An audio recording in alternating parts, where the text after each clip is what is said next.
rotation or as a defensive replacement, guys. Artelana as the Dodgers try to back Walker Buehler in his 17th start of the season, his third against these Arizona Diamondbacks. Really good against him the last time he saw him in early June. Just 1 run over 8 innings and struck out 11. Here's the lineup that he'll see tonight with Gerard Dyson to lead things off. And then it's Ketel Marte, followed by David Peralta. Eduardo Escobar, switch hitting second baseman, bats cleanup. Christian Walker, then Jake Lamb and Nick Ahmed with Carson Kelly doing the catching, and an all Kelly battery tonight. So Buehler Thursday at Colorado, career worst 7 runs allowed on 13 hits, which is the most allowed in a major league game this season. One start after he had 16 Ks, the most in a National League game this season.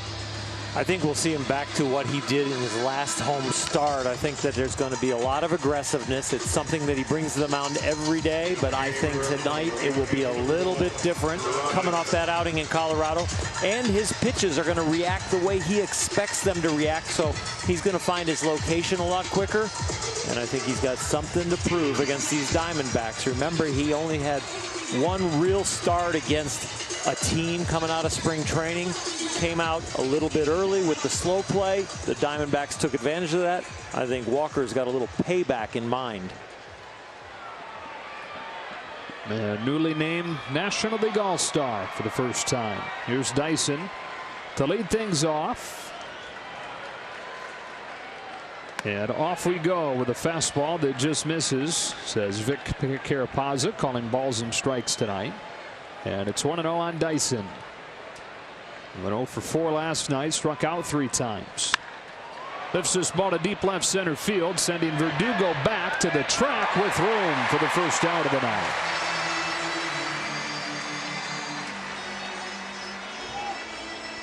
Verdugo, part of this Dodger defense, brought to you by Keck Medicine of USC. Flanked by Beatty and Bellinger. On the infield, it's Muncy at third, with Justin Turner again out of the starting lineup. Taylor at short, Hernandez at second, Jock Peterson, another started first, and Austin Barnes catches Buehler. 1 gone in the first inning. Here's Ketel Marte. Will be Buehler's teammate on the National League All-Star team. It's a fastball strike. He will be glad that day that he doesn't have to face this stuff.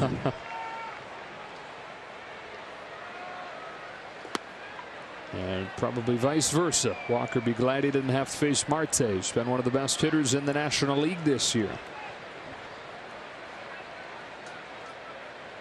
Brings him a 1-1. Marte pulls it sharply foul, 1-2. Walker throws an awful lot of fastballs early in the game, really establishes that pitch. He mixed in a cutter here to Marte in the second pitch, but he likes to work both sides of the plate with that at least 96, 97 mile-an-hour heater. Back home 1-2 and a breaking ball. Check swing, no swing. 2-2. A curveball of his had been so good. Opponents were 0 for 17 against it in his first 4 starts in June, but the Rockies went 4 for 6, and probably goes back to what you're saying about the ball just not breaking right at altitude. Yeah, it breaks about half as much. 2-2. Peterson's got it. 2 out. Closed captioning in this one brought to you by Howard's Appliances, your appliance specialists. When you pitch in that atmosphere up there, if you've got one pitch that they're chasing, you try and stay with it. But Walker wasn't landing his off-speed pitch often enough to get Colorado to chase, and then having to use the fastball a little bit more. He got hit around, but I would attribute it mostly to back-to-back outings against the same team and breaking stuff, not acting as usual. Fouled off by David Peralta. Walker, true to form following the game, said that it's not the park's fault. I just simply wasn't good enough. And that's true. If you're an elite ability, you know that you can succeed there, but it is a different quotient as far as how good you have to be to succeed there, and he wasn't on his ultimate game. Previous 4 games, he had given up 3 runs over 31 innings. The tear that ultimately lands him on the All-Star team. That's inside to Peralta, and it's 1-1. And the run he was on, the strikeouts were huge, but Very few walks. That's what was so ridiculous about how well he was pitching. He was matching what Ryu had done, but really with a little bit more electric stuff. Ryu does it with command to both sides of the plate and the great changeup and other pitches that he mixes in. Buehler is doing it with strictly a lot of power and landing the curveball and the other breaking ball every once in a while. You shouldn't see 97 and 98 and 11-to-1 strikeout to walk ratios. Usually somebody who throws that hard is kind of sporadically wild, effectively wild. And if hitters who don't want to hit that kind of stuff at 97, 98 miles an hour, they have more of a tendency to kind of wait for a pitch center cut. And if it's near the edges or off, they take it.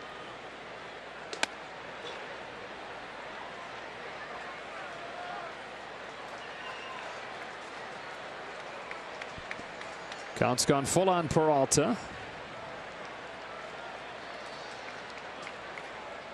Buehler comes back home with a 3-2, and it's slash foul. Do it again. Peralta coming off a 3-hit night. Arizona actually out-hit the Dodgers, and as fun as that was for the Dodgers to come from behind and win it, what a tough one for Torey Lovullo's team to have to stomach. Another payoff pitch. Peralta looks at strike 3. 98 to the knees to finish off a 1-2-3 first.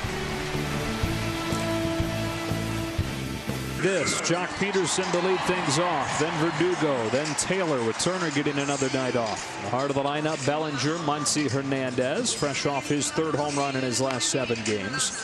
Matt Beatty goes from 3rd to 7th. And Austin Barnes hits 8th. Merrill Kelly spent 5 seasons in the Tampa Bay minor league system and was released. So he went to Korea and pitched 4 seasons in the KBO. Signed a 2-year contract with the Diamondbacks this winter and became the first player ever to leave Korea with no major league experience, return to the United States and go directly to the majors. 4-pitch guy that over in Korea, he went over with a slider and a curveball and a changeup. He came back with a cutter that is a lot better. And it gets charted sometimes as a slider, sometimes as a cutter, but commanding that pitch is the key for him. A lot of first pitch strikes in June. A lot of strikes in general in June. First one tonight, a strike to Peterson. With those strikes that he's been thrown, he got off to a very hot start in June and responded to a very tough May.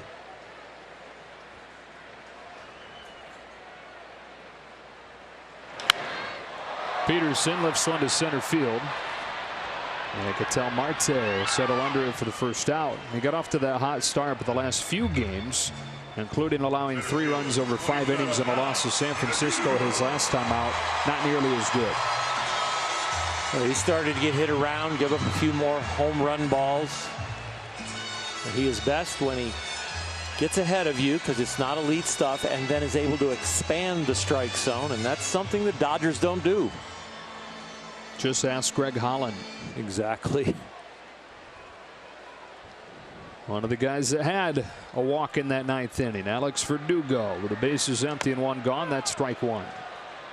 Dave Roberts talked about it before the game today. He said he thinks the biggest takeaway for him is that in those moments, especially with a sellout crowd, the game on the line, the tendency is to want to swing.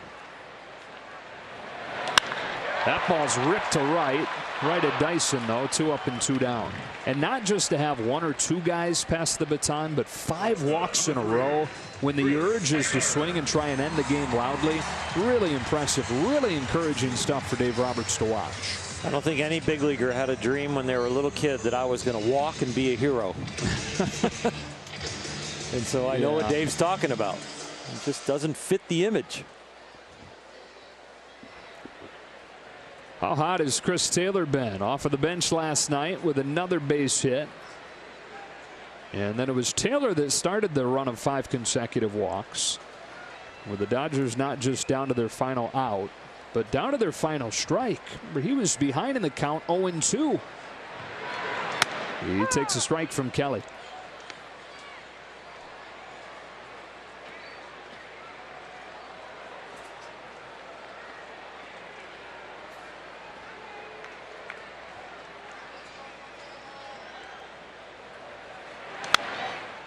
0-2.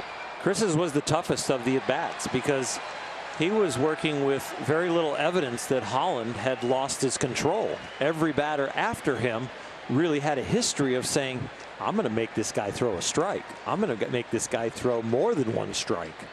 And so Chris getting that walk was the start. Down the line to right. Over goes Dyson with room. And a 1-2-3 first inning for Merrill Kelly. 2-3 first. Escobar, Walker, and Lamb coming up. His first one to Arizona's hottest hitter, Eduardo Escobar, fouled off, and it's 0-1. Escobar 1 for 3 last night, and now hitting above 400 during a 10-game on base streak.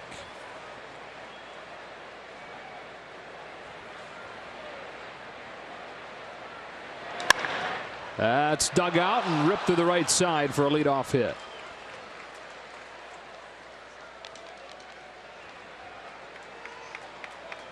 You keep the ball down, you expect it to get hit on the ground. He hit this one, though, a little bit harder than you'd want. And Chris Taylor, a nice jump, but just not enough there.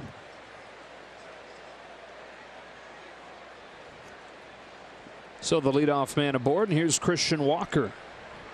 It was Walker that broke up not just Buehler's no-hitter, but his perfect game in Phoenix back in early June with a home run. It was a 2 gone in the 5th inning.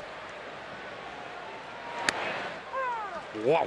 Generous strike, 0-1. Stay right there, Blue. Yeah.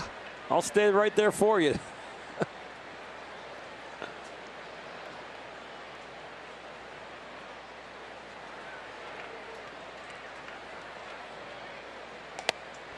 Late on this fastball, and it's 0-2. Now, one night after Walker homered against Buehler, homered against Kershaw, doubled against Kershaw. Since then, he's won for his last 18.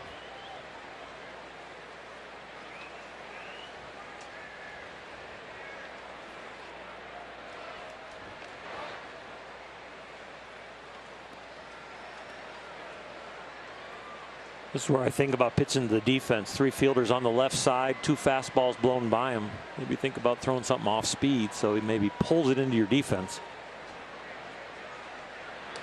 Or maybe not. Just go with 98. I just get a little worried when Walker's got his good stuff that hitters are going to default to the big hole. The data says no, but with no out and a man on first, you just hate to give up a couple of bleeders and be in a jam. Fastball by him, strike 3, 1 gone. No need for defense with that pitch and swing.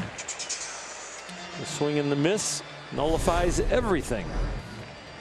Take a look at our Humana team prevent defense. A couple guys making starts away from their primary position this season. Of course, short has kind of become Taylor's primary position while Seager's been on the IL. And Muncy has spelled Turner occasionally at third. Most of his time, though, coming at first and second. Couple reflections of the positional versatility across this roster. Jake Lamb pops up the first pitch that he sees, and in center field, Alex Verdugo's got it, 2 gone. First time around the order, you see a lot of swings early in the count because they know Walker trying to establish that fastball, and they try and pick on it before they get to the other 4 pitches. Yeah, opponents over the first 2 pitches of the at-bat against Walker Buehler are hitting 372. If it gets beyond that, they're hitting below 200.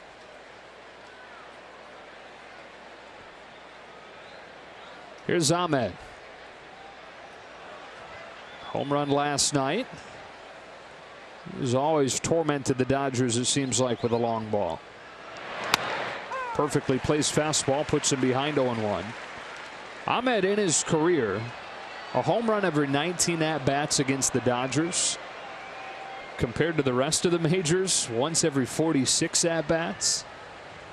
There are just some teams and some parks, for some guys, or for whatever reason, they get it going. Even before he opened up his swing, it seemed like he had a powerful night against the Dodgers. Now he has more power in general because he has Gone really to when I swing the bat, I will swing it hard. Boy, this is a pitcher-friendly umpire in Vic Carapazza, and Buehler is exploiting that. His edges are very sharp. They're not rounded off.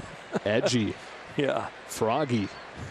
Froggy's coming from the pitcher. Edgy will call the umpire. 0-2 offering. Ahmed looks at strike 3 as Buehler continues to work with a paintbrush.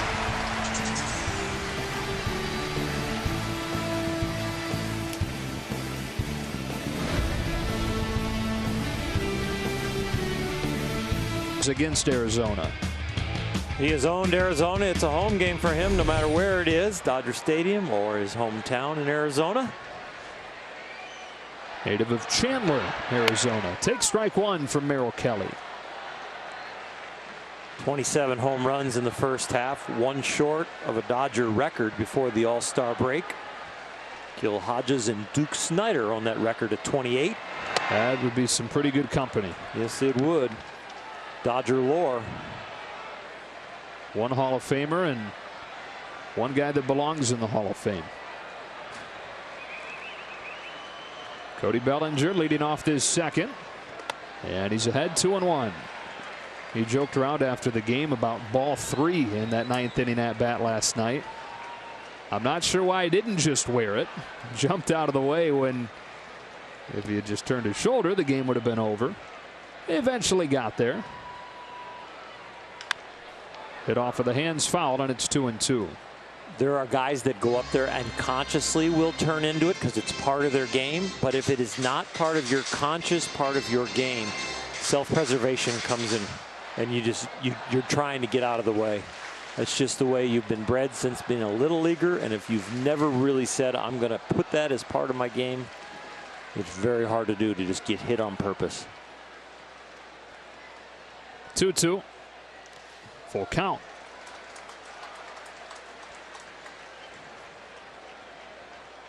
Now Chase Utley would have got hit. Yeah. Definitely. He might have gotten hit on ball 1. Yeah. And it was outside. Yep.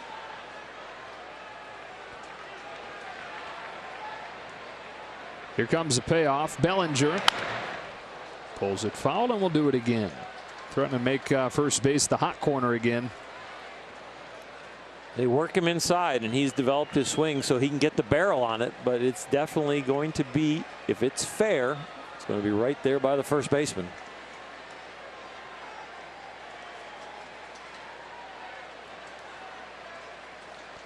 Another 3-2, and Bellinger with a big swing spoils it foul. Will do it once more. It's been the 8th pitch coming up. The guy who on the season has 53 walks to 51 strikeouts. First 2 seasons in the majors, higher than a 2-to-1 strikeout to walk ratio. Among all the many impressive things he's doing this year, that may be at the top of the list.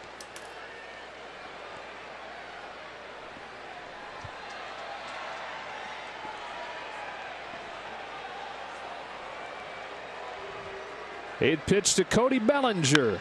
Crushed to center field. Way back there. It is gone. His 28th. Another page in Dodger history. Duke Snider, Gil Hodges, Cody Bellinger. 28 before the All-Star break.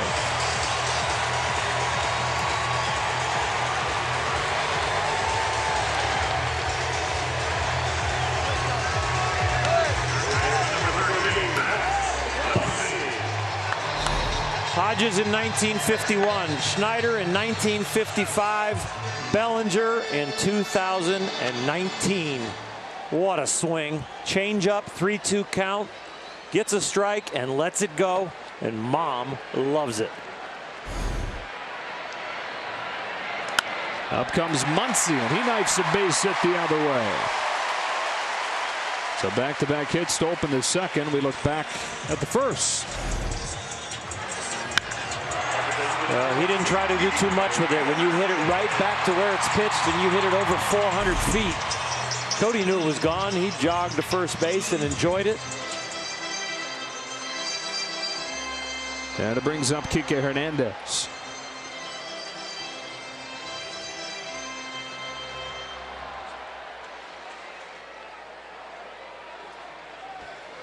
Hernandez coming off another game with a home run, his third home run in his last 7.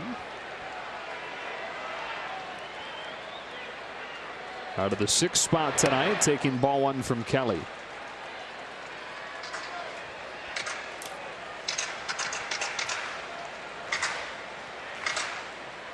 Don't look now, but Kike might have a low average and only 14 home runs, but 43 RBIs. That's a significant number. The significance for me is that if he could up his contact rate, put the ball in play a little bit more. We've seen him strike out with a man on third with less than 2 outs. There's some more RBIs that he's letting go there. That turns into an offer, which if you get the sacrifice, your batting average goes up. It's all really for me with him is getting the contact rate up. He hits the ball hard. And he has hit into some tough luck in the first half, but not enough to say that he should be hitting in the low 200s. On a 1-1 pitch that's taken down on away ball 2. Here's the remarkable thing. You mentioned the 43 RBIs and that you sense there may be some missed opportunities in there. He's got 43 RBIs despite hitting .211 with runners in scoring position. You're talking about a team where Bellinger's got 68, Muncie's got 58. He's the next one in the lineup. 43. On a 2-1 pitch, loads up, sends a high fly ball to left field. Just missed this one. David Peralta squeezes it for the first out. Take a look at the defense for the Diamondbacks, brought to you by Keck Medicine of USC. Marte in center and Dyson in right. On the left side of the infield, Jake Lamb and Nick Ahmed. Eduardo Escobar starts at second. Christian Walker is in there at first, and Carson Kelly catches Merrill Kelly.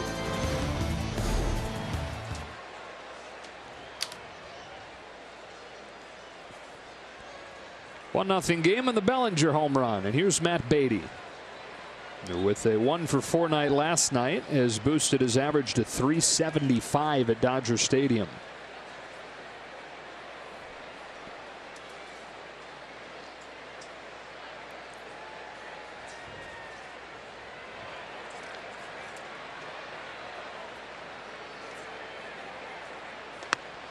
Started him with a breaking ball, and it's 0-1.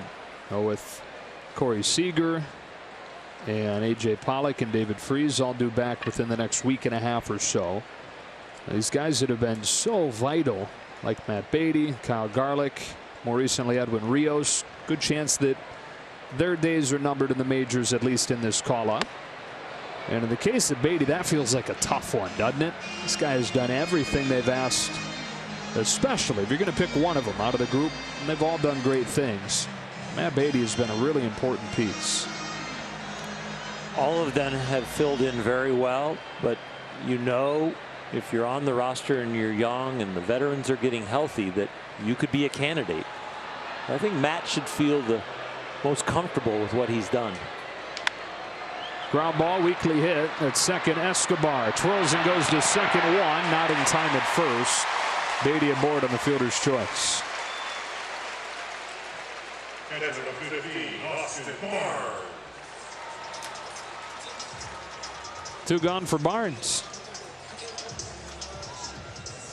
After the All-Star break, the Dodgers should be pretty healthy by then, and that's when you'll probably start to see a lot of the roster moves. You might see them before, of course, but it'll settle in as they make the moves after the All-Star game. Good chance we see David Freese as early as this weekend. Dave Roberts left the door open for Corey Seager coming back before the second half, and you know that's something Corey will be pushing for, knowing his personality. But it sounds like most likely Seager and Pollock to return start of the second half in Boston.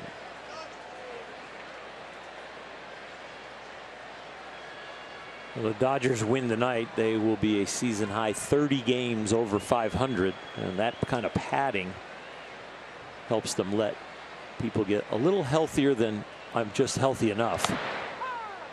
They've always put an extra 2 or 3 days on when they feel like the guy's ready. They push it back a little bit just to make sure. A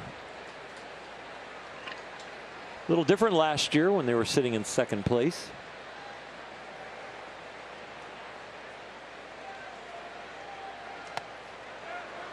Check swing. He went around. It's 0-2.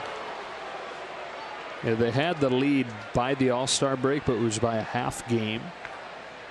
Right now they lead by 13 games. The largest lead the Dodgers have ever had at the break is 11.5 in their first World Championship season in 1955. That's the only year that they've had a double-digit lead even, and it's at 13 right now.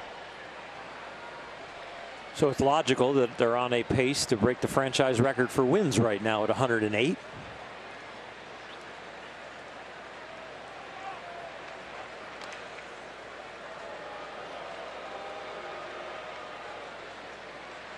I don't see this team slowing down. Getting healthy, the veterans coming back, the ability to rest people through different streaks. Justin Turner down again tonight.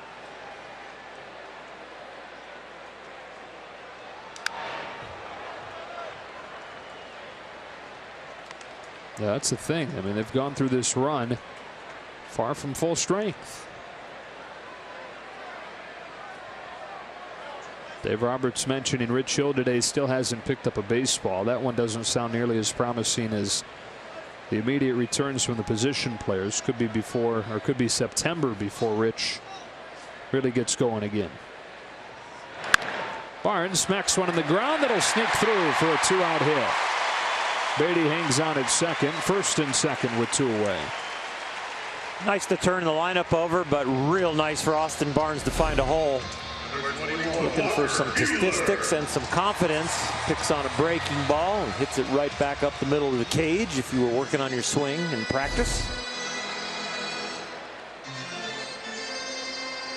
That's back-to-back nights with a hit for Barnes after the 0 for 17 slide. 2 on, 2 out for Walker Buehler. Walker needs to get on the same page as the rest of these pitchers who rake.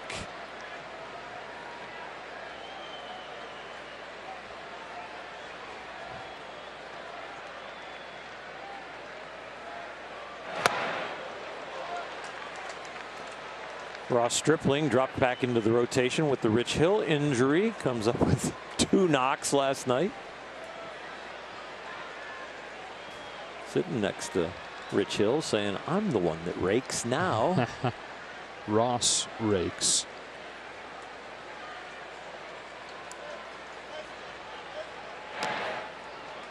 Well, cross up right there. Kelly on Kelly crime. No meeting, but a cross up.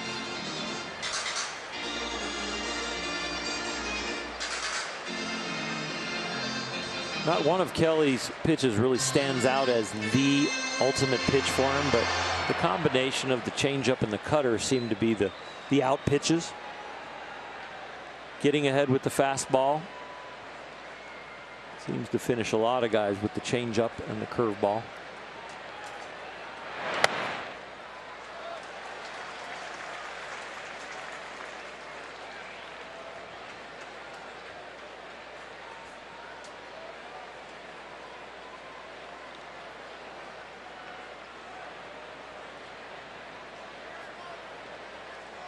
Thirty-year-old rookie Merrill Kelly brings 2-1 to Walker Buehler. Foul tip, 2-2.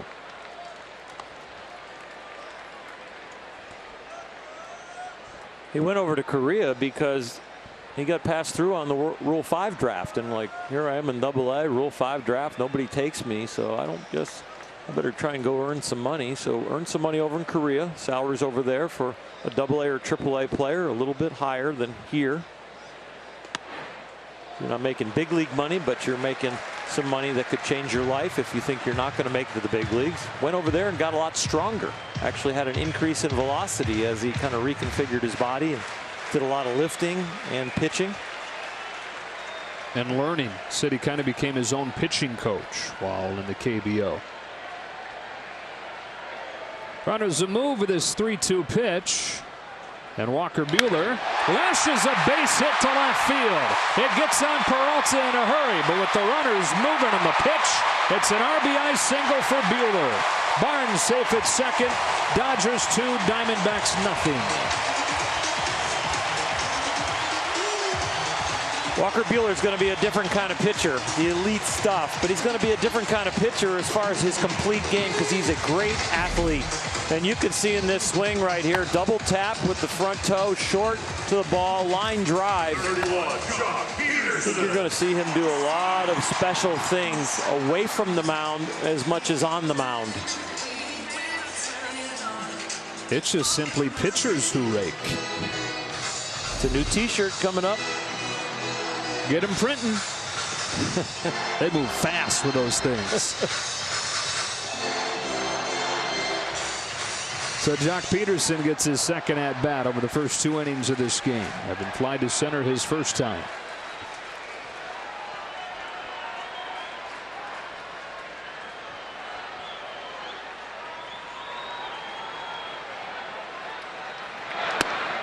Strike one.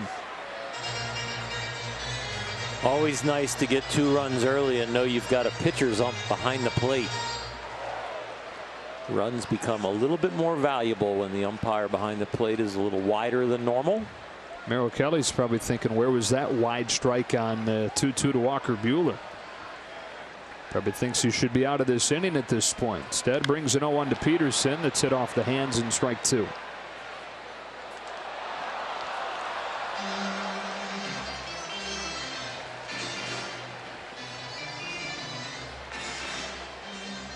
Became his own pitching coach over there in Korea. And you know, you go over there, I would think, because there's not another level, you're at the big leagues of Korea and you're not leaving. You're not looking to perform and get called up or be disappointed that you haven't gotten called up. So maybe the mindset goes a little bit more towards learning and getting better.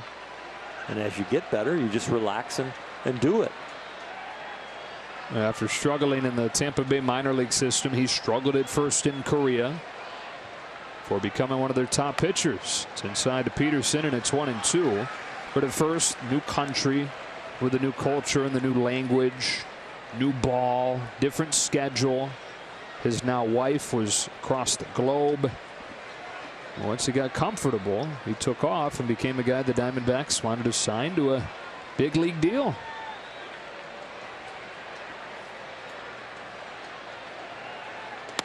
That's low, and it's 2-2. Culmination of the whole thing was in the Korean series, which is their version of the World Series. In the clinching game, he threw 5 no-hit innings.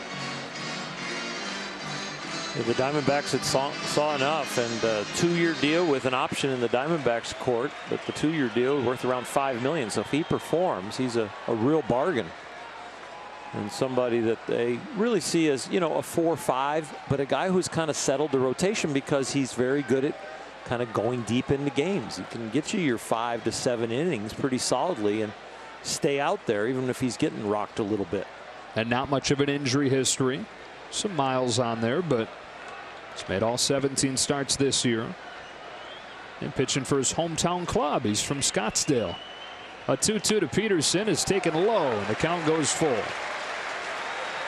So as his dad living in Phoenix, his brother lives in Phoenix.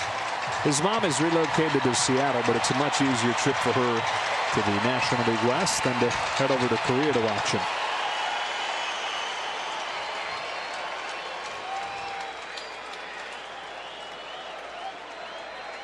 Well, the look on his face hasn't changed at all as he's dealt with a rough second inning. Barnes a move from second, Buehler from first. There they go. Here it comes. Peterson with a base hit to right center field to bring home another. Stringing it together with 2 gone, and they lead it 3-0.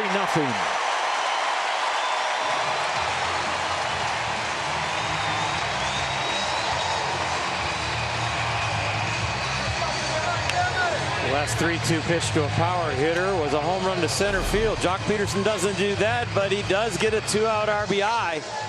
Break the spirit of a pitcher. Help the spirit of your starting pitcher that's on the bases, cruising over to third on that base hit as Jock gets a fist bump from George Lumbar and smiles all around.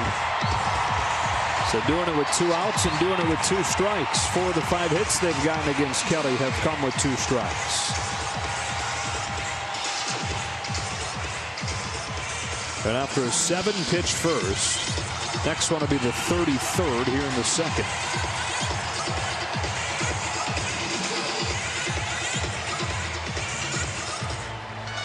A lot of these hits that we've seen from Bellinger's home run all the way through Buehler and now Jock Peterson, they've been kind of thigh high, slightly up.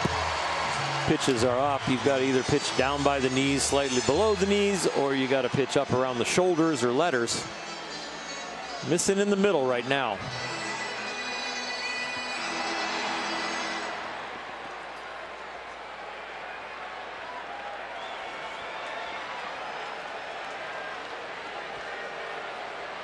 So first and third, 2 gone, and here's Verdugo. A 3-0 lead in the second.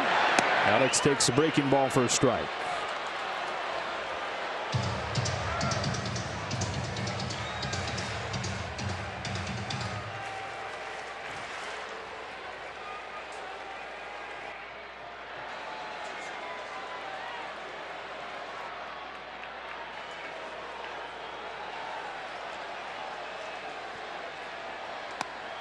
Now that in 2, you said Walker Buehler, elite pitcher, turning into a good hitter. Base running, not his biggest strength yet. He needs a few more reps at that. Who called for that replay? 0-2 is low, and it's 1-2 on Verdugo. A lot of damage in 2-strike counts as we take a look at Walker Buehler, who has benefited from the 2-strike hits the Dodgers have had, 4 of 5, including his.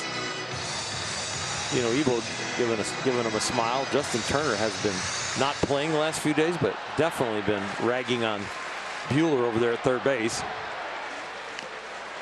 Barely gets one of the seams and stays alive at 1-2.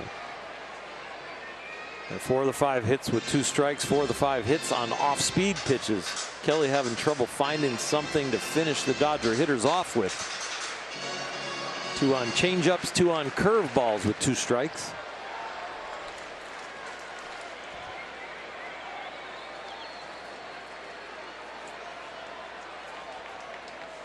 Two on, 2 out, 1-2. Flex behind third. And caught by Ahmed. But the Dodgers get 3. Couple 2-out hits after Bellinger's leadoff home run, 28th of the season. And after 2, the Dodgers lead at 3-0. Courtesy of 76. For more information, visit Dodgers.com/promotion. Gonna be a hot ticket. They've all been hot tickets lately. You combine the wonderful weather we've had the last few days with the Dodgers almost unbeatable in this ballpark. It was a sellout last night, more than 52,000 on a random Tuesday. Dodgers with the only home attendance over 2 million, and you think, oh, well, maybe they've had more home dates. No, they lead in average attendance here. You never know what you're going to see here at Dodger Stadium, but it is going to be exciting. And it is going to be loud. That 9th inning rally last night, part of the reason you felt for Greg Holland was the roar of the crowd, the waterfall of sound just running over him with that sellout crowd. Buehler delivers strike 1 to Carson Kelly.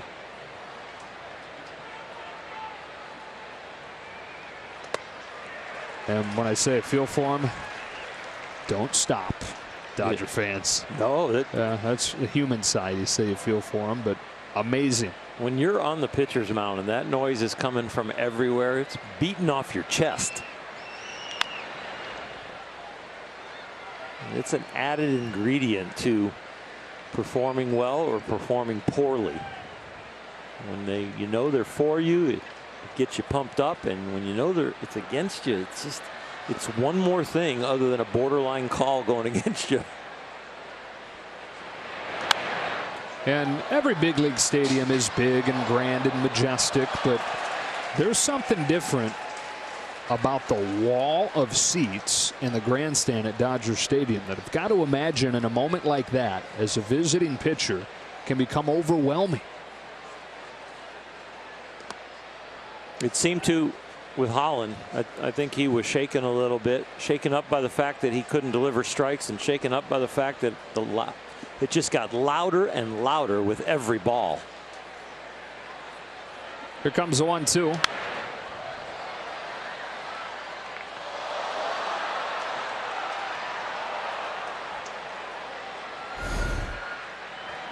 You could just see the glove almost shaking when he would come set.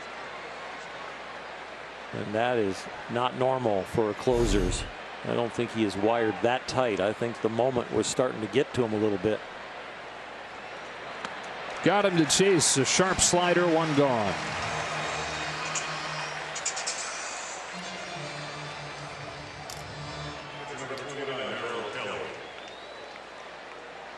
So 4 Ks for Walker Buehler, one away in the third, and Merrill Kelly to the plate. No Ks for the Dodgers. Kelly having trouble putting them away. Walker already to 4 and only faced 8 hitters. And you got to believe that you got a pretty good chance right here to get one more facing the pitcher.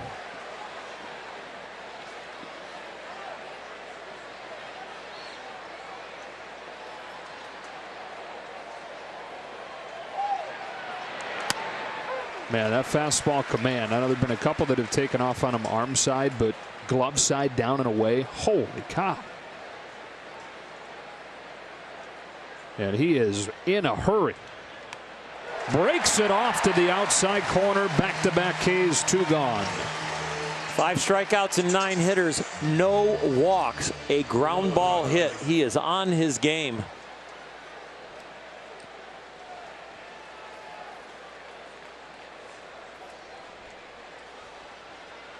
Second time through, here's Dyson.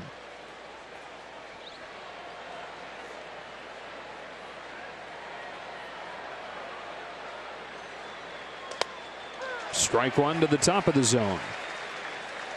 Maybe the quickest we've seen him work. That's fine with me. Me too. Just pound that strike zone. Let's go. Dyson shows bunt, takes it low. Ross Stripling, Joe Kelly gave Dyson a full arsenal of breaking balls, but Walker Buehler would say, oh, you're a good fastball hitter? Not my fastball.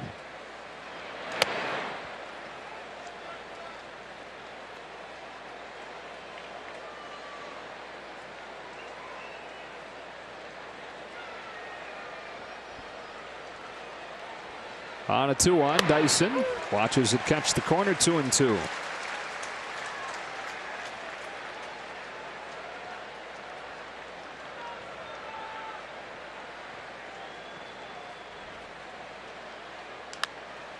Dribbled right side, and with Dyson's speed, it won't be easy. He's got an infield hit.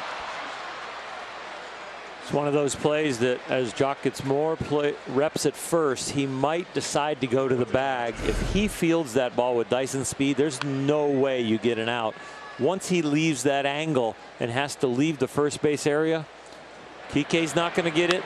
The only guy who's going to cover first base and possibly get him out is Jock covers first, Buehler gets the ball, or if Kike is shallow enough, can come in and make a one-handed play, but there's no way Jock gets that and gets Dyson. And in talking with some of the guys that have played multiple spots across the infield, they say you can take all the practice you want at first base, but it's hard to duplicate a lot of what happens in the game. Different than if you're playing second base or short or third. You can take ground balls all day and you're going to be ready for just about anything you see in the game. But it's hard to mimic things like that until you get into an actual game situation at first base. Well, think about the outfield. No matter where the ball's hit, you're going to run towards it. That doesn't happen in the infield. There are multiple responsibilities depending on, is it left or right of me? Is it at me? Is it behind me? Is it hit hard? Is it hit soft? Where are the runners? Is there a force at second? Is there only an out at first? You have a lot of different things that you have to react to. And it takes a while to become a natural, like, nice clock about the game. Buehler to Ketel Marte after a toss over.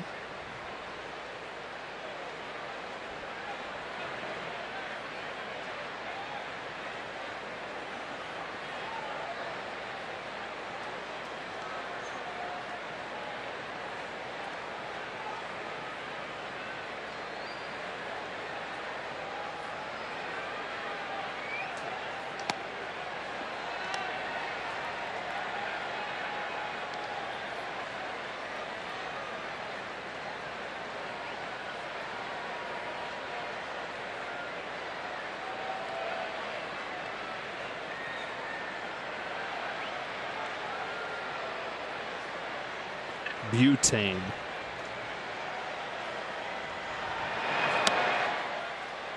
Two and one. If he could just gain a little confidence.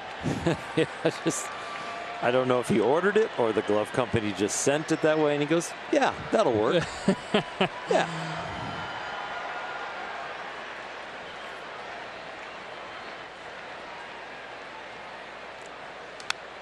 Two and two.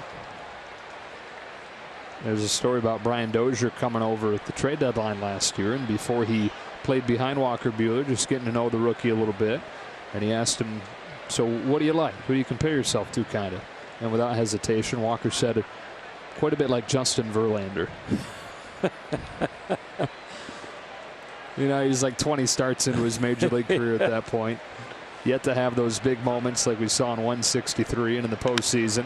That is ripped to right, and a base hit for Marte. Bellinger over to cut it off. He'll hold Marte to his single. Dyson goes to third.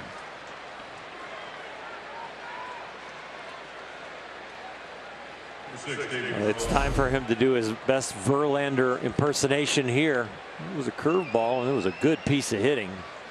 A little bleeder and a line drive, and you got a little two-out action for the Diamondbacks. And to be fair to Walker, Dozier said that after playing a couple games behind him, he said, you know what?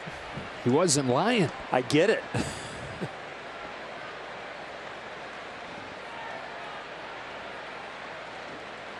One of the top RBI men in the National League in recent years, David Peralta.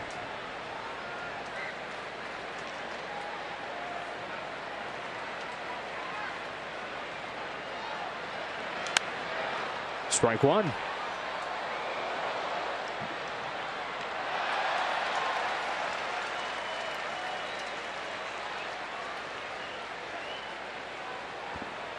Took strike three, caught his first time. Last night he had a three-hit game. Dodgers 3, Diamondbacks nothing. Top of the third. With Dyson at third and Marte at first. Buehler misses down and in. Nice pick by Barnes, 1-1.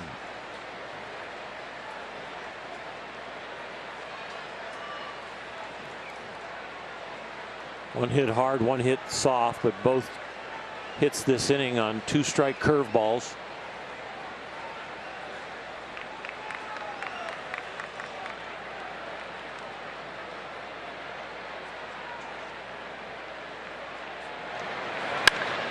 That's lifted to left. Into the corner to be Matt Beatty. That ball drifted pretty deep. Onto the warning track. He's got it, inning over.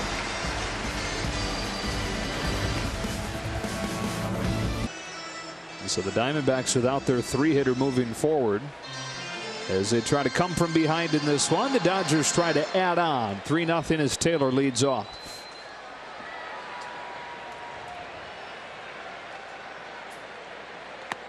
Take strike one from Merrill Kelly. He's coming off an inning where he threw 37 pitches, the most in his major league career.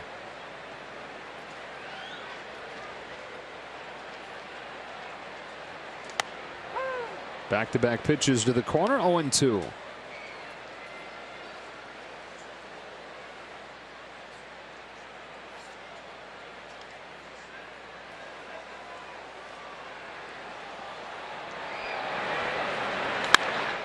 Breaking ball smashed by Ahmed for a leadoff hit. Chris Taylor stays scalding hot.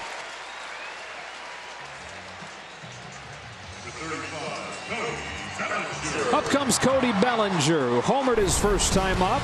Here it is on StatCast AI, powered by AWS. Out of his 28 home runs this season, this one the longest at 435 feet. He supplied the power. It was an 88-mile-an-hour changeup that he turned around. We talked about the historic nature of that home run. He joins Gil Hodges in 51, Duke Snider in 55 for the most home runs in Dodger history before the break. This one's popped straight back and strike one. And of course, you can toy with that how you want. Seasons beginning earlier, breaks coming earlier or later.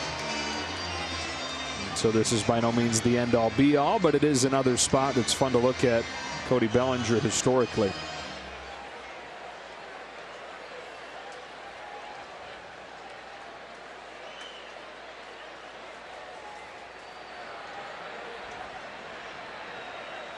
On an 0-1.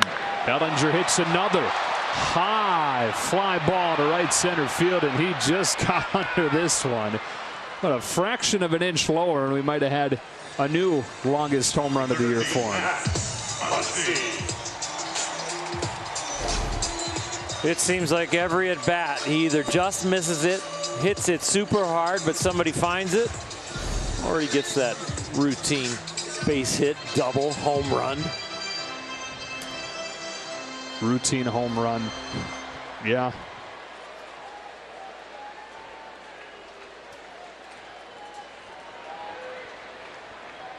One on, one out. Here's Muncy.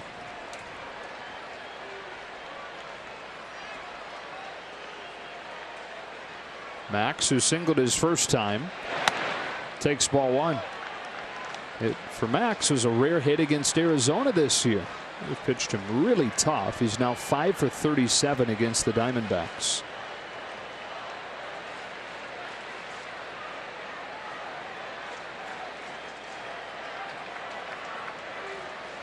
First time he's seen Merrill Kelly.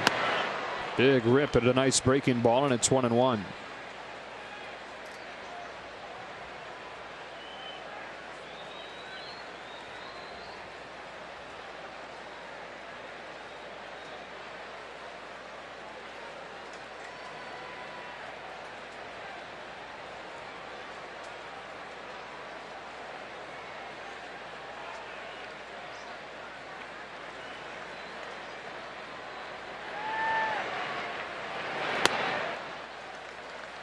Two and one.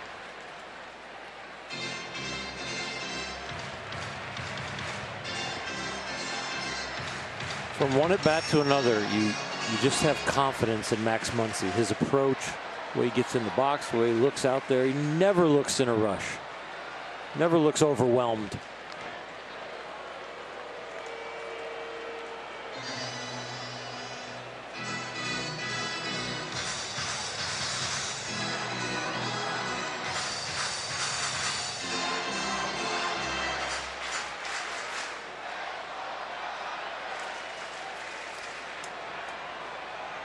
He's got Taylor at first with one gone, and on a 2-1 from Kelly, takes it down the middle for a strike. Rare is the fastball center cut that Max Muncy watches. Kelly's had trouble getting balls by people, especially with two strikes. He's thrown 17 two-strike pitches tonight. 5 have ended up for hits, and he has no Ks. And going against a guy like Max Muncy, that's not a good equation.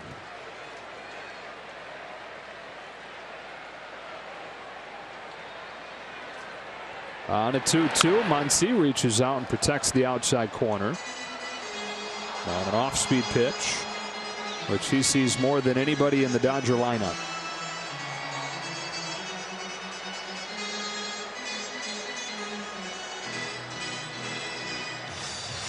He took a fastball down the middle. He took a huge cut earlier in the count at a curveball. Spoiled that curveball. It's almost like he's sitting soft.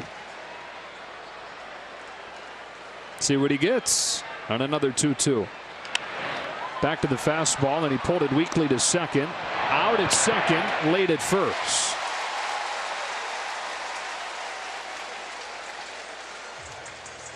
Hard stuff with a little movement got in on him. It almost turned into a double play. Was his foot definitely on the bag when he caught that throw? It was interesting. It was one of those borderline ones, but I think it was. If he's dragging it along the back of the base. Neighborhood plays dead. It sure is. You know, Bob Guerin wanted to see a look at it.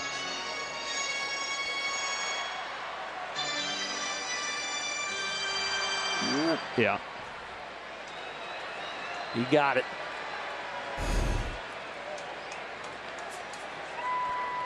Hernandez with 2 gone. Ball 1.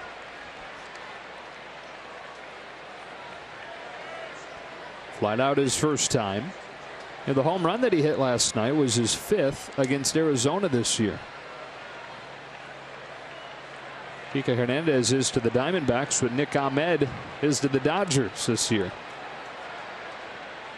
Kelly coming inside with a 1-0. It drops to the bottom of the zone for a strike, 1-1. That'd be the biggest zone we've seen this year. Especially on the bottom of the strike zone.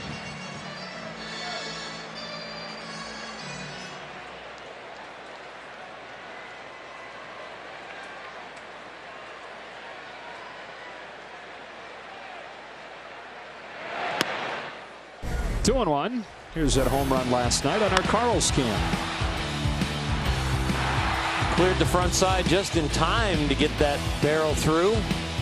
Deposited in the Dodger bullpen.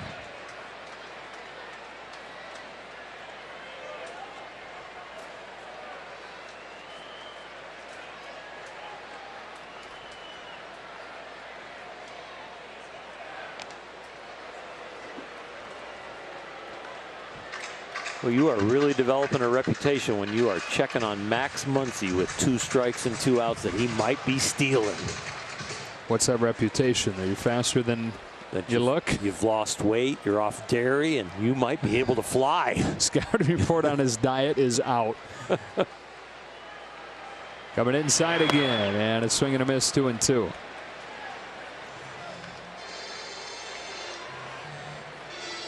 Fourth fastest Dodger.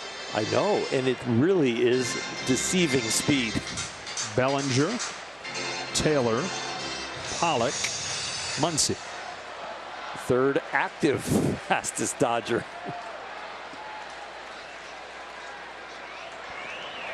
On a 2-2, Hernandez watches this one drop low, and the count goes full, and so Muncy will be able to get a head start using that speed. Beatty on deck. With the strike zone as low as it's been, that's one where your heart drops a little bit as it crosses over the plate.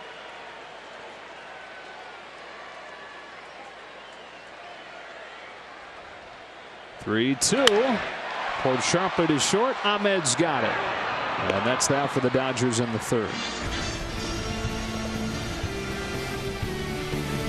Monday, guys. So while I'm not playing in the game on Tuesday, he'll still be able to join in those festivities on Monday. Already 20 home runs this season.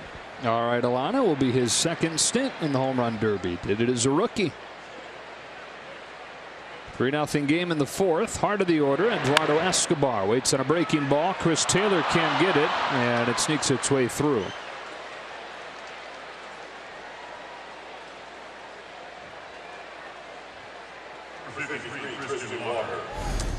I think Chris would tell you that he should have at least stopped this ball. It kind of scoots under his glove. Just a little wide. That play right there, as much as you have to range to your left, you're thinking about not only catching it, but how am I going to get to my feet quick enough to throw him out?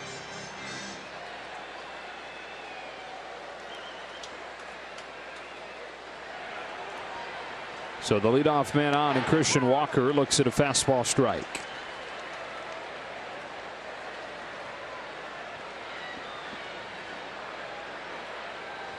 Walker, the 28-year-old, who's getting his first real major league opportunity this year.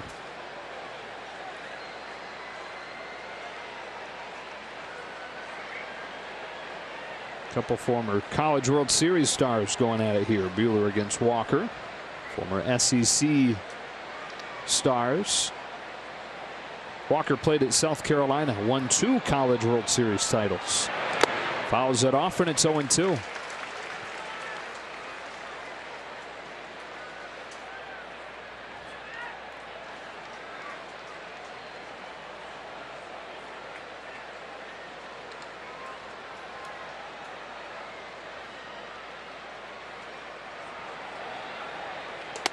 Leaves that one up. And one of those trips to the College World Series for Christian Walker, and this is a guy who has always been known for his toughness. He got hit by a pitch one night, broke his hand. Doctors told him there was no way he could get back, no way he could swing a bat. Well, he said, watch me.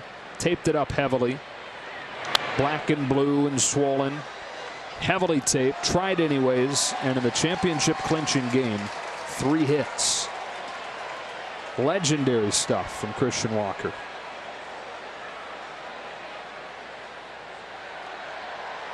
The whole team was banged up that year. They had a few guys that were really hurt and kept playing.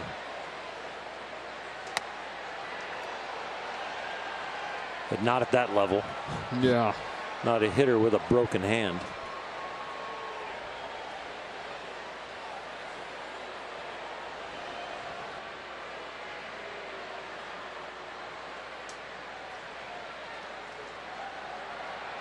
Here's the 2-2.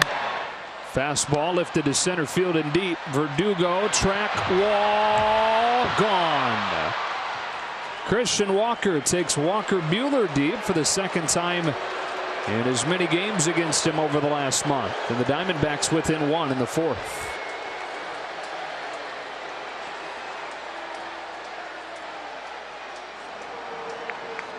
Walker had been beating Walker with high fastballs. This one was a little bit lower and down the middle. He was trying to go low and away to change his eye line with the other ones that he'd been throwing up around his letters. Down the middle and a speed he was used to, and he didn't miss it. So his second against Buehler, his 5th against the Dodgers out of his 15 this year. And now a strike on Jake Lamb.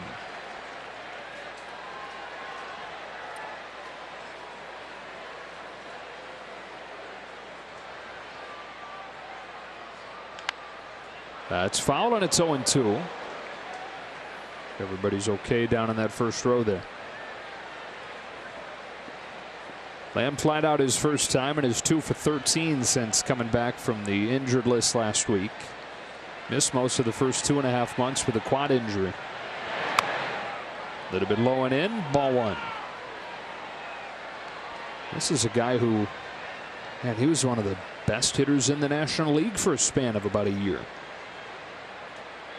All-star, back-to-back 28 home run years. But then the injury bug. Missed 100 games last year because of a shoulder injury, which he hurt in the 4th game of the year against the Dodgers, if you recall, last year at Chase Field, diving, trying to make a play at third. Attempted rehab attempts a couple times, but didn't work, and so had surgery in early August that ended the season. Chase is up, 1 gone.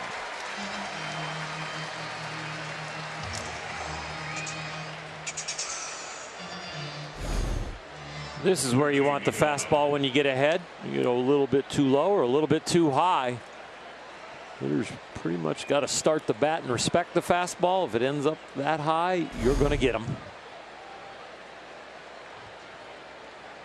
His 6th of the game, and here's Ahmed.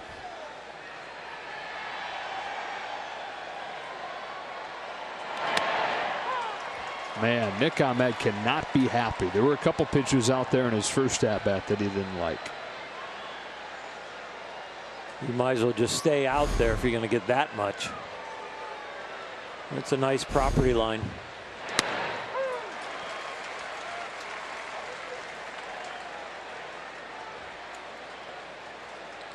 I thought I bought a block off the beach, but I guess I've got waterfront. Neighbors aren't happy. Stays out there, and Ahmed hacks it foul. The problem with staying out there is he's coming into the strike zone. He's supposed to walk him off the plate. I'd love to see him throw a cutter or a slider that starts looking like that fastball away and then just walks him away. I don't see how Ahmed would take it.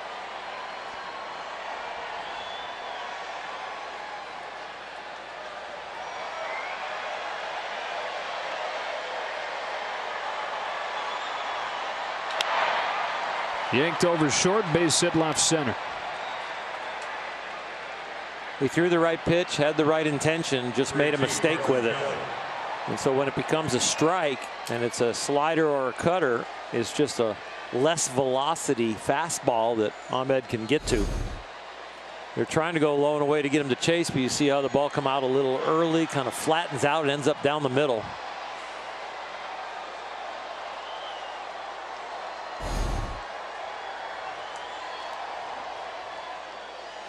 Sixth hit against Buehler tonight. And now Carson Kelly, strike one.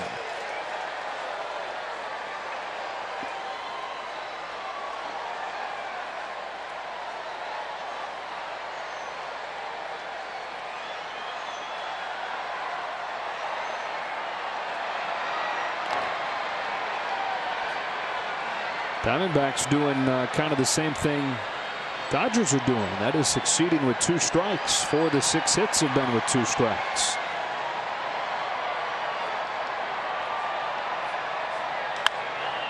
That's a bouncer to short. Taylor goes to second, and they get the lead runner. Ball comes out in the transfer. Nice play and nice decision by Chris Taylor. He could have easily just taken the routine out at first and let the runner be in scoring position, but he took the riskier play, made a nice 1-out play.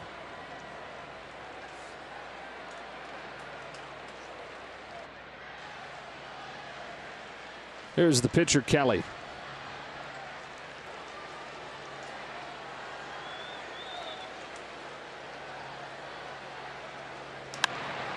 And we're talking about Diamondbacks having some success with 2 strikes. That was one of the issues for Buehler against Colorado. Rockies were 7 for 12 when it got to 2 strikes. Look what he held opponents to in the previous 4 starts. He got to 2 strikes. They were 3 for 66. He's at 2 strikes here, and we'll try to put Kelly away. Well, you see today when he goes to an off-speed pitch, it's really not the curveball. It's more the slider and the cutter. So that's not a lot of speed off, which makes you need to be a little extra accurate. And he lands that curveball. Well, that is a tough equation when you're going down in velocity over 10 miles an hour against him.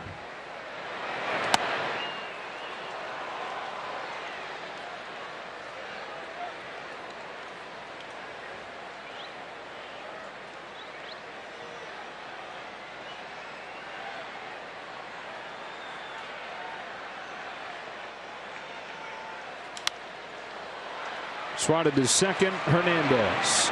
Ending the 4th for the Diamondbacks on the board with a 2-run home run from Christian Walker. Exceptional offers, or visit SoCalBMW.com for details. And by Jack in the Box. Try Jack's $4.99 barbecue bacon double cheeseburger combo. Only at participating Jack in the Box restaurants. Dodger fans, Los Angeles baseball's here and on MLB.tv. Watch selected games live on your favorite supported devices. Blackout and other restrictions apply for regular season games. Visit MLB.tv for details. Bottom of the Dodge order coming up against 30-year-old Merrill Kelly here in the bottom of the 4th. So 4 years in the KBO for Kelly, and fully intended to keep pitching there. Actually, it wasn't like he was trying to rush back to the United States, trying to rush back to the big leagues. You mentioned was making a pretty good salary there. Didn't have much of a reason to think he could come to the big leagues and suddenly make money. And so he intended to keep going before a complicated ordeal involving taxes. First pitch to Matt Beatty is in there for a strike. And apparently other foreign players have dealt with this in the KBO. But midway through last season, he got a bill for $180,000 in back taxes from the Korean government. And without getting too into the weeds on the details on this, I'm not trying to play CPA. It makes my head spin. But sounds like that these players were misled in their contracts about what they owed. And many of the foreign players had these bills show up. And for Kelly, it was basically, instead of building on his career that he had going there, which was really good, he turned into one of the top pitchers. It became such a fiasco that he just had to get out. It hasn't disclosed how it all finished, if it was paid off, if they came to a settlement. He just knew he couldn't go back. And so before he got the deal with the Diamondbacks, he had the decision that he wasn't going back to Korea. On a 2-1 to Beatty. That is muscled up the middle and caught by Ahmed. That would be a shock, because you make the choice to go over there, yes, to get better and maybe become a big leaguer and get an opportunity to come back to the States. But you go over there because it feels like you're going to be able to change your life and your family's life. If you don't make it to the big leagues, you can make significant money over there. So, yeah, a bill like that would shock you. Mm-hmm.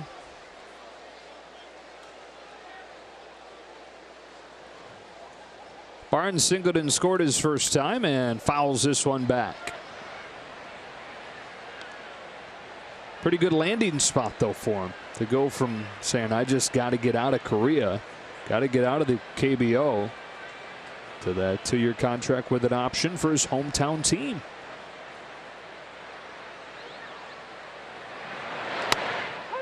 Another than 2.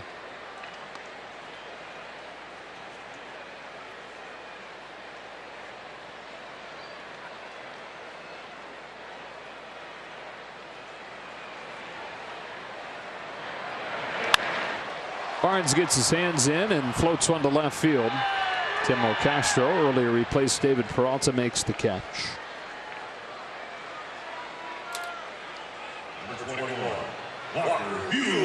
Yeah, with the bases empty and 2 gone, it's Buehler. With his RBI single his first time, Dodger pitchers are 5 for their last 6. Told you they were deep with talent. Pitchers are even hitting at a significant clip. They take it very seriously. They might have averages that don't sparkle, but when it comes to pitchers' BP, that is long before the regulars come out. They go into their bunting drills and then they get the hack and they love it and they compete. To the point that when we were in Colorado and the Dodgers canceled their on-the-field hitting, the pitchers came out and wanted to hit in Colorado. Walker Buehler went oppo in BP at Colorado. Maybe that was a significant jolt to his confidence for the next start. I wouldn't want to go oppo in Colorado and then have to pitch the next day. I don't think he even hit it well either. No, it was like a pop-up.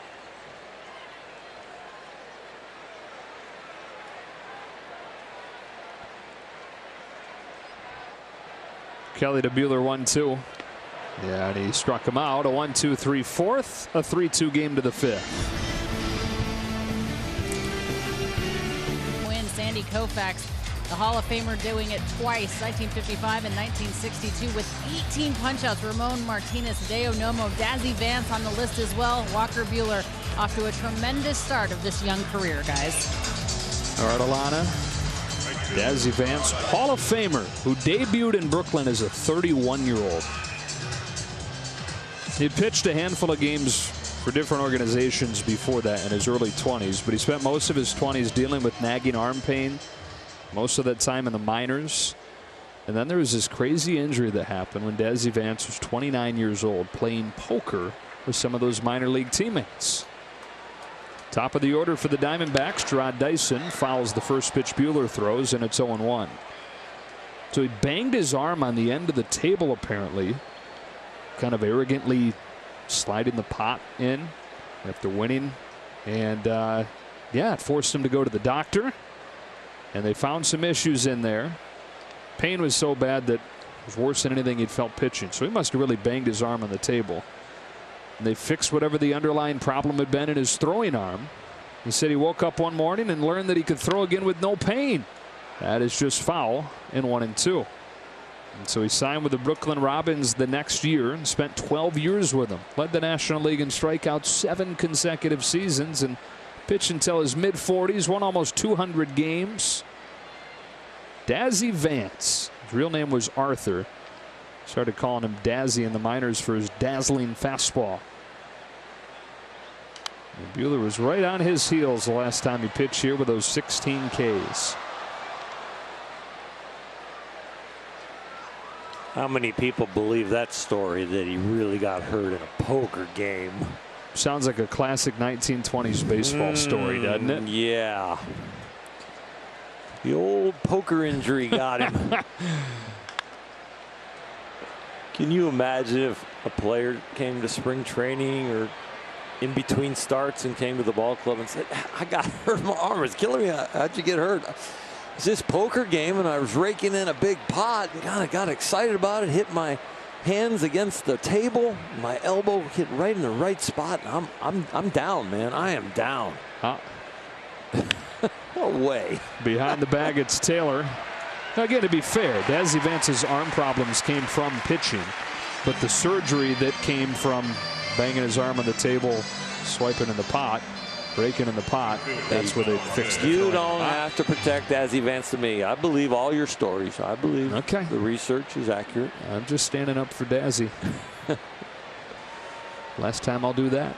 No. I would continue to tell that story. Here's Ketel Marte. Dazzy not around to defend himself anymore, so I feel like I'm carrying that. Goes after the first pitch, and it gets by Hernandez. They continue to be very aggressive against Buehler. Marte's got his second hit. Walker only throws about 1 every 10 pitches, non-fastballs on the first pitch. So if you're going to decide you want to go up there and swing, you're going to sit on fastball, and you might hit it like that.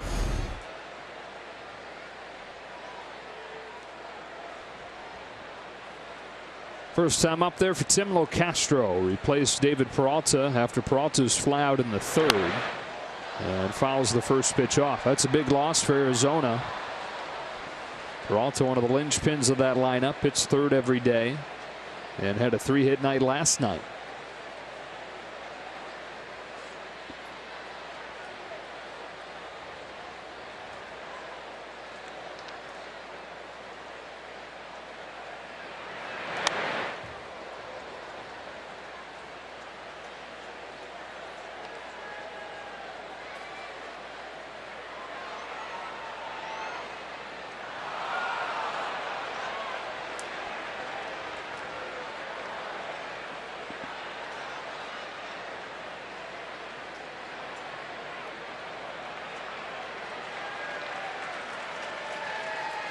Oh, 2 to right, and Bellinger.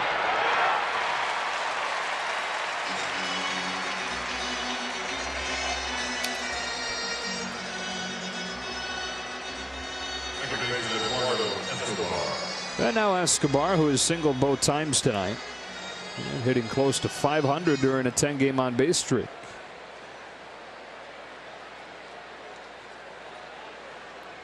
Watch out on the first pitch fastball. You're now to a point where they've seen you. They know you're wanting to establish it. You have. They're going to be sitting on it. Like you went with a two-seamer, a little more movement there. Still went the fastball, but put a little tail on it.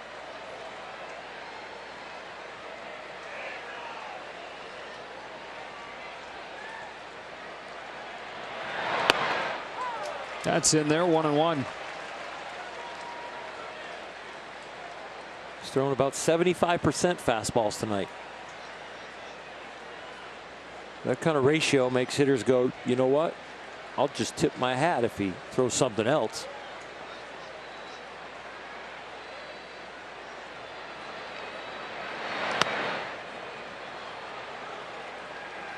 Didn't get the width that he has been enjoying. You're going to look in there and ask him.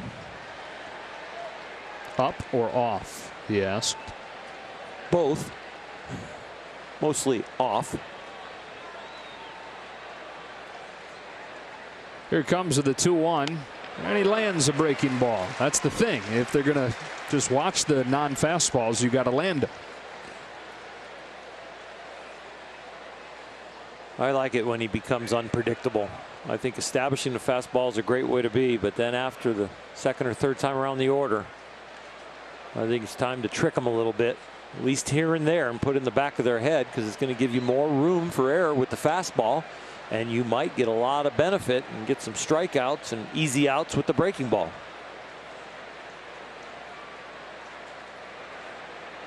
Here it comes with a 2-2, and Escobar lofts it foul. You see that swing there, a 2-strike swing? That is a full out swing. That is not 2 strikes protect. That's, I want to put the Diamondbacks up by 1.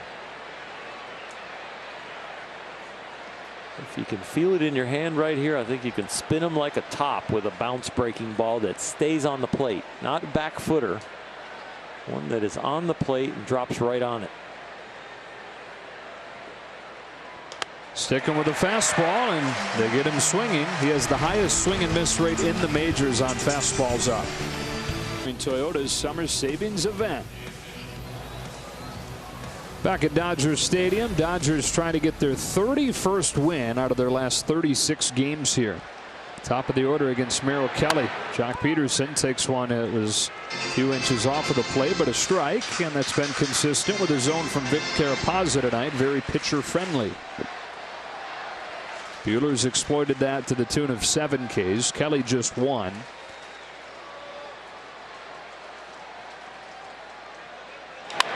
Peterson hits a fly ball to right field for Dyson.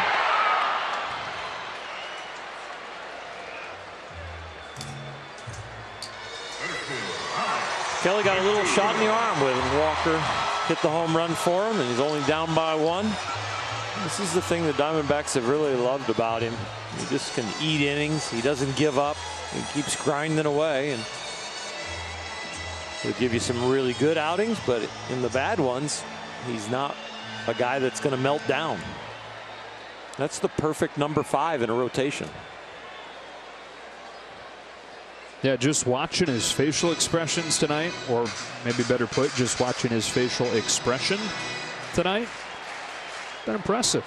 It's not changed. Yeah, very workmanlike effort. Verdugo slices a fly ball to left field that sends Timlo Castro to the edge of the warning track. 2 up and 2 down.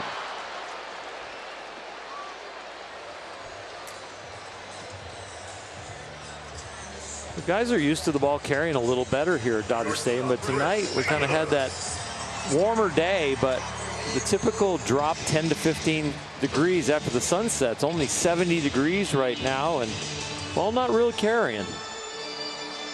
Sure is a perfect night, isn't it? Oh, it's gorgeous. Gosh. Great pitcher's strike zone. It's a little cooler. The ball not carrying. It's a great night here. To be a pitcher. Exactly. Yeah.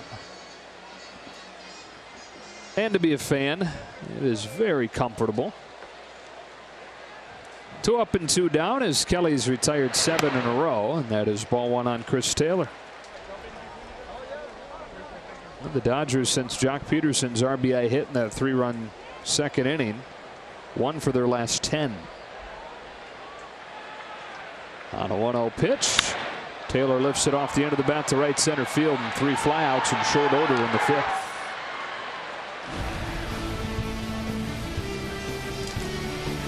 Second, Diamondbacks with 2 in the 4th on the Christian Walker home run, and here we are in a 3-2 game in the 6th. Joe, Orel, and Alana, and Walker Buehler back to work facing Christian Walker.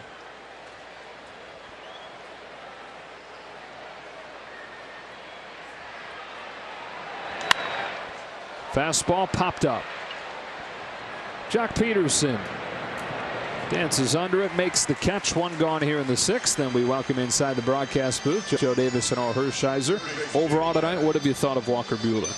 Been aggressive with the fastball. That was 1 more first pitch fastball. 23 hitters, 23 first pitch fastballs. But you know what? They haven't caught up enough. He's still ahead. 2 runs on 7 hits. It's incredible that he can have that overwhelming stuff and still give up 7 hits. Yeah, you know what? I watched the stuff and I watched the pitch execution. I think it's at a very high level, but there are some parts of the game where you really think that he could get either some more strikeouts or some more weakly hit balls. And I think he continues to evaluate how he wants to attack hitters and finish them off. And he will learn again from this outing. Jake Lamb on a bounce off of the hands. Muncy, 2 up and 2 down.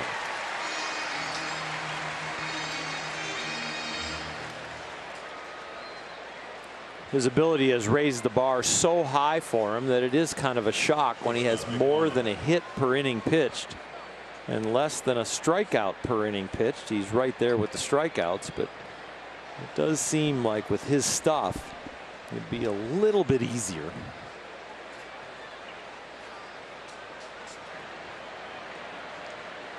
Ahmed, who's 1 for 2.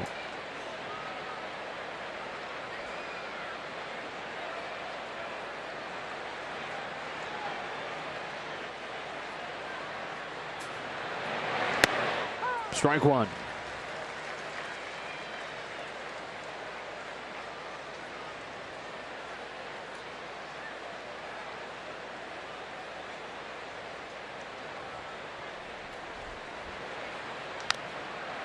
Oh, and 2. 23 of 25 first pitch strikes tonight.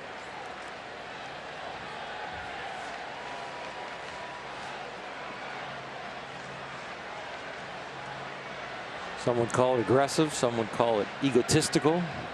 Some would call it like, I'm just really good. And that's really good too. His 8th strikeout of the night. Finishes off 0-1-2-3.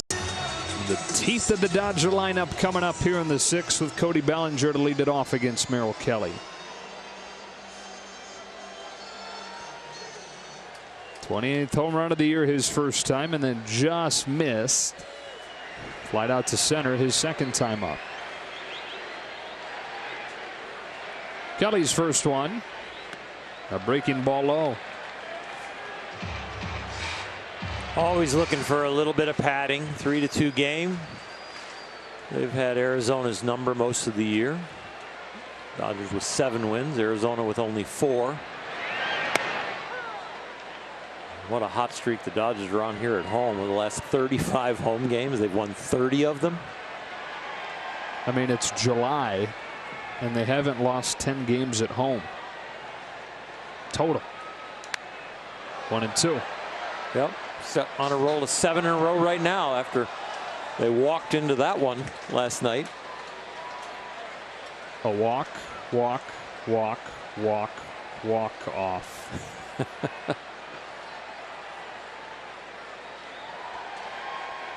0-1-2 pitch. Bellinger fouls it into the glove of Kelly. 1 gone.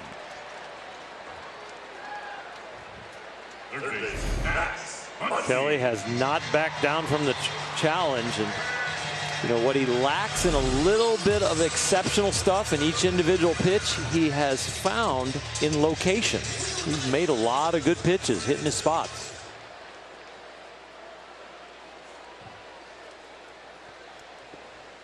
One gone, 6th inning. Up comes Muncy.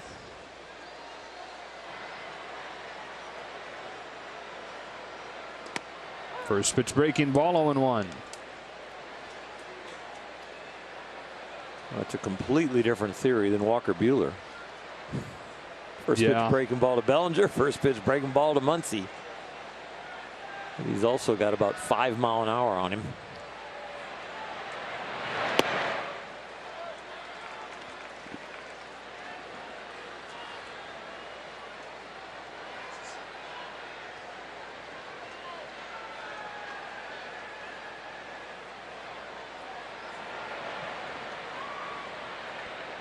On this 1-1, Muncy watches it miss low, ball 2.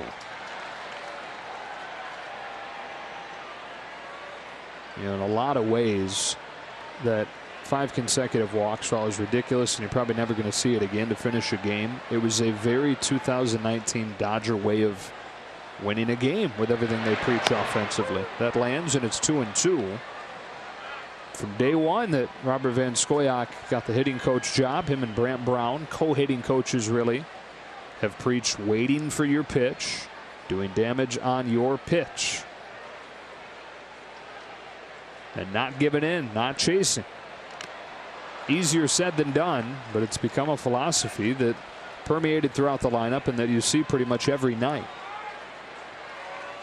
Scare him out of the strike zone by hitting your pitch, and then be disciplined enough to wait for them to come back in the strike zone after you've scared them out.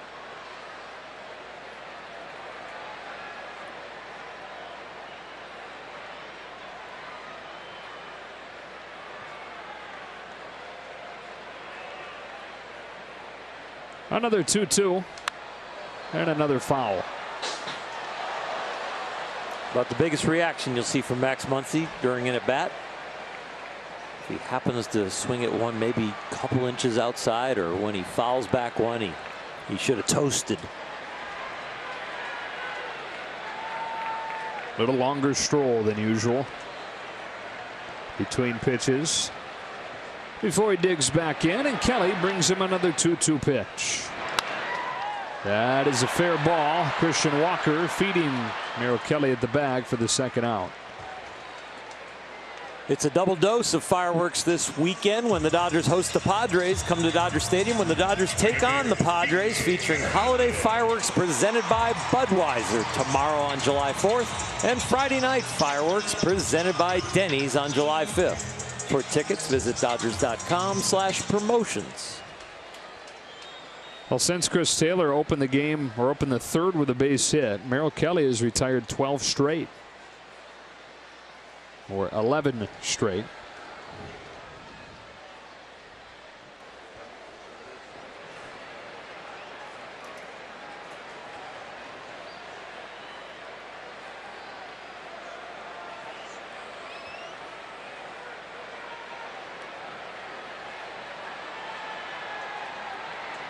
With two gone, Hernandez takes the ball.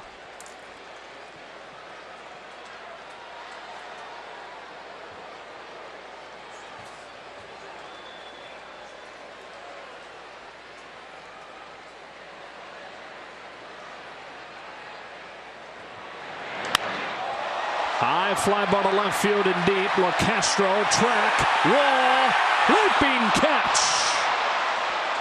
The former Dodger Tim LaCastro returns to Dodger Stadium and goes up the ladder to take this one away from Kike Hernandez.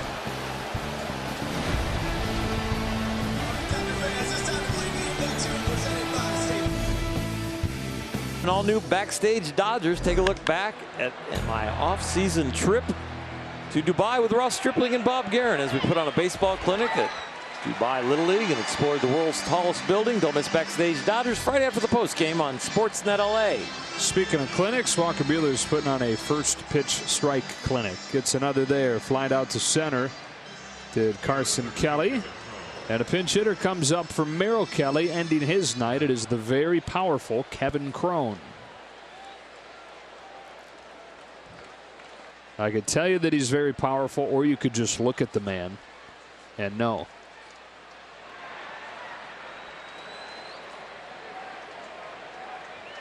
A mound visit from Rick Honeycutt.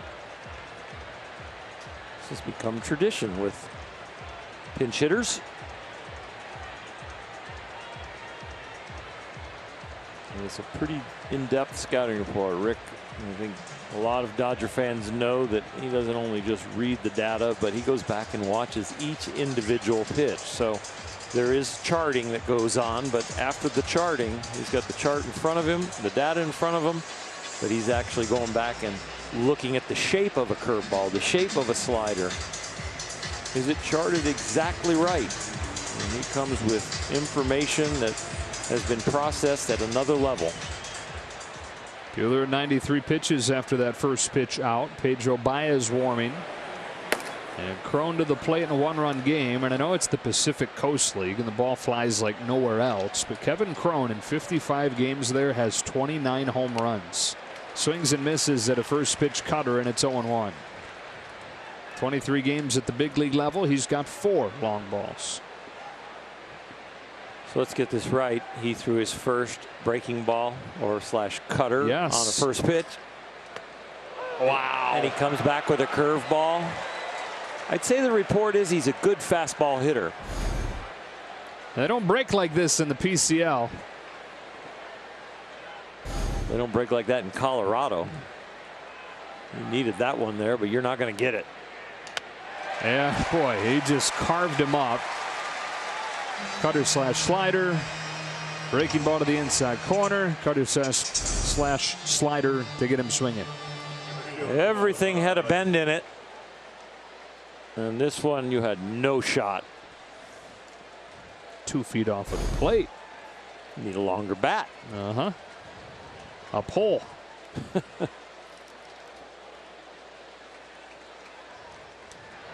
Here's Dyson. Buehler trying to go 7 full innings. Strike one. Again.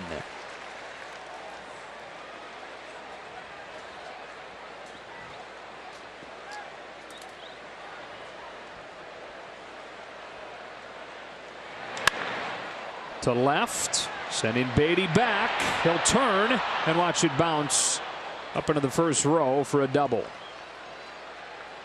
So Arizona gets the tying run in scoring position with 2 gone here in the 7th.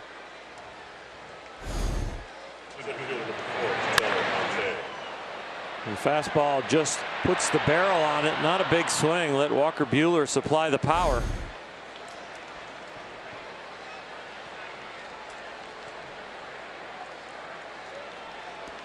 And it's the All-Star Marte. Was 2 of Arizona's 8 hits tonight. A couple singles.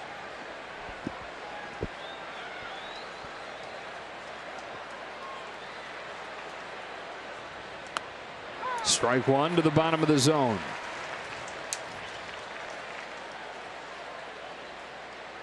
'17th start for Walker tonight. He's been at 99 pitches in 7 of them now.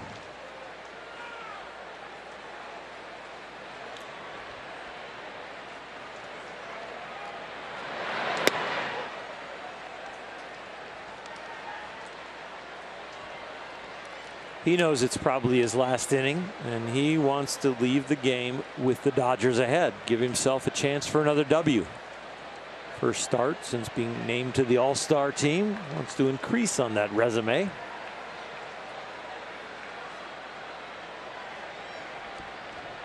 Home of the 1-1. That's ball 2.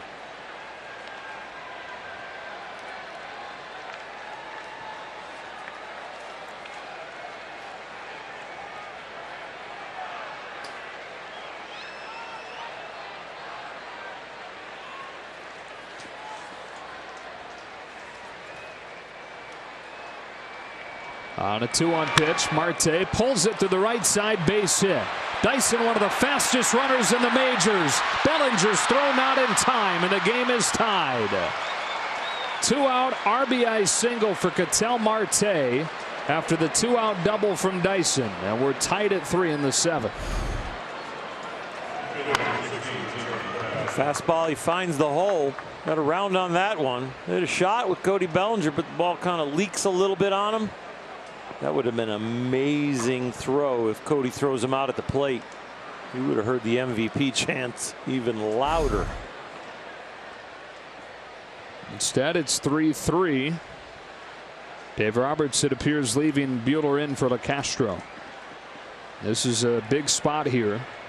Normally occupied by David Peralta, but Peralta left the game with shoulder soreness after his second at bat. So it belongs to LeCastro, and it's 1-0. Well, now it's about getting the dugout with a tie game and being the pitcher of record and letting your team get you another run. He's still out away from that.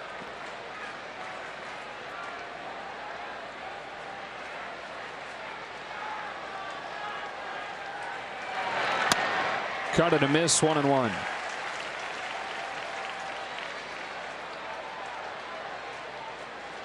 Hit it on 9 Ks. He's got 2 double-digit strikeout games so far this season. That 16 strikeout performance last time here, and against Arizona in early June when he struck out 11.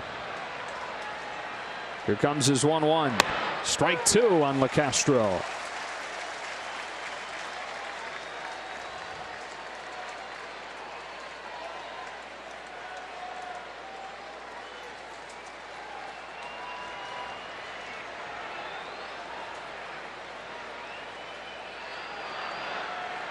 The 1-2 pitch. Pop up. Right side. Barnes or Peterson. Jock Peterson makes the catch and ends the inning. But Arizona ties it. Back-to-back 2-out hits. And we stretch 3-3. At 3 in the bottom of the 7th, if the Dodgers can pull this out, they will go 30 games above 500 for the first time this season, and they're about to get some reinforcements. Corey Seager, David Freese, and A.J. Pollock all facing live pitching today. Corey Seager was also running the bases, and Dave Roberts said that although it's not likely, there is a possibility that Corey Seager is activated before the All-Star break.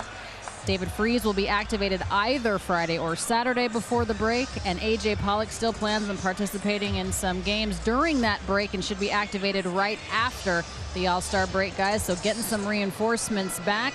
Rich Hill has been transferred to the 60-day DL, dealing with that left flexor strain. He is eligible to come off the IL on August 19th, but Dave Roberts said probably more likely September 1st. With a goal being that he'll be around in October to contribute. Tied at 3, last of the 7th, into the Arizona bullpen, Matt Andriese. Last time he pitched, Sunday afternoon against San Francisco, gave up 5 runs. First pitch to Matt Beatty is inside, ball 1.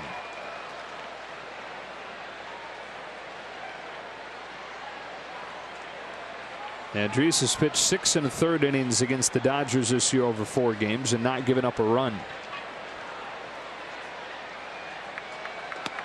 That's a strike, 1-1. 4 of his last 6 outings have been scoreless, but you talked about the really bad one in San Francisco. Dodgers haven't seen a real bad one. I'd like to deliver one here tonight. Setting up for some more late magic. Here we go.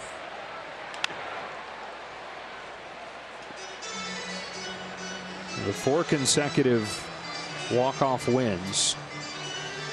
Hasn't happened in the National League since 1991 when the Phillies did it. Hasn't happened, period, since the Oakland A's 15 years ago.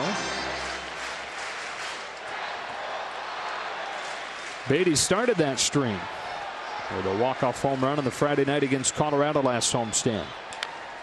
Dribbled along first and foul.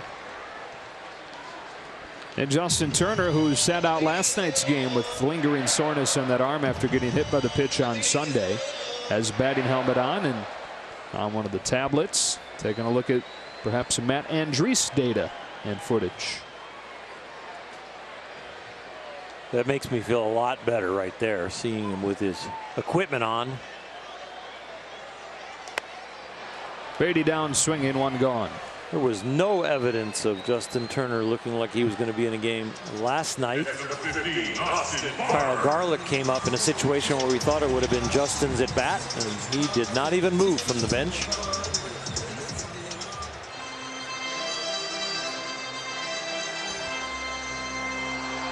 Barnes 1 for 2.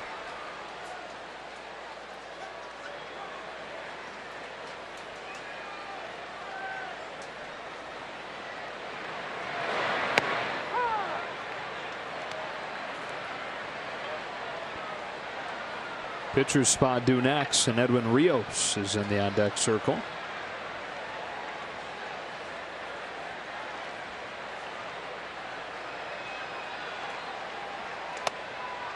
One on 1.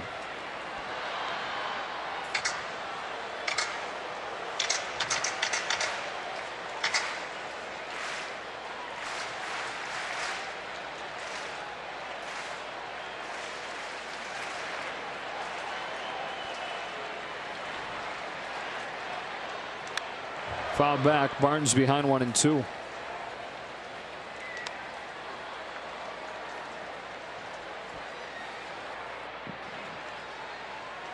I think I just saw my first firework of the Independence Day week. Off from the right field distance. This is a time of the year that most pets do not like. Well, that's a glass half empty way to look at fireworks. Well, I just think about my dogs. Barnes down swinging. Andriese with back-to-back Ks to open his outing. And up comes Rios. So that officially ends Walker Buehler's night. 7 innings, 9 hits, but 9 Ks. It was a really good outing. I know he'll be disappointed that he didn't leave the game ahead, give the Dodgers a chance to just get a save in his outing, but not every outing is going to be perfect. It was a nice response coming off of that Colorado game. His usual post-start spot next, Clayton Kershaw.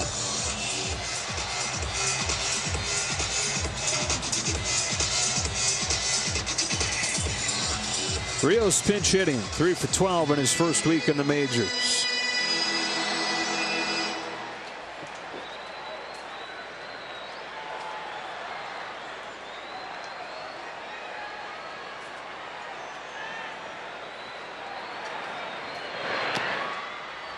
One ball, no strikes.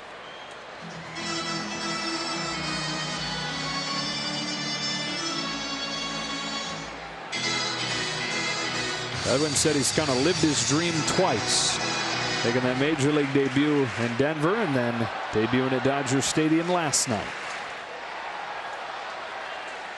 On a 1-0 pitch, takes it inside. He's ahead 2-0.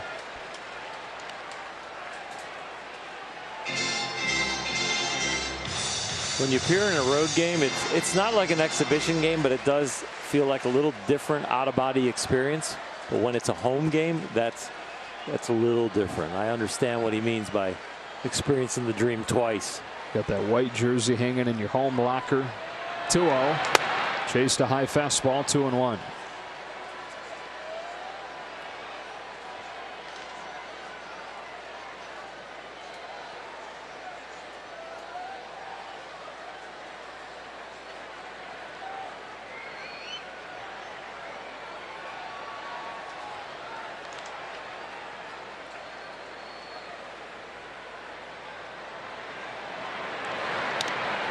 We're close to where he wanted it. Ball 3 on Rios. Jock Peterson due next. I know one guy who's hoping he opens up his swing right here and hits a home run. Walker Buehler would like to get on the positive side of the go from a no decision to a possible W.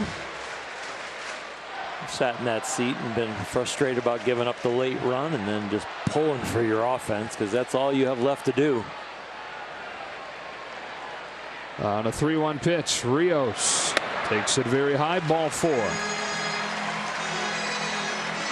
Pinch hit walk, and the inning kept alive for Jock Peterson. Number 31, Jock Peterson. A walk can be the beginning of something really exciting. So I've heard. In the last 24 hours. Torey Lovullo looks like he's going to make a change. Andriese faces the bottom of the order, and Lovullo will go back into the bullpen in a 3-3 game in the 7th.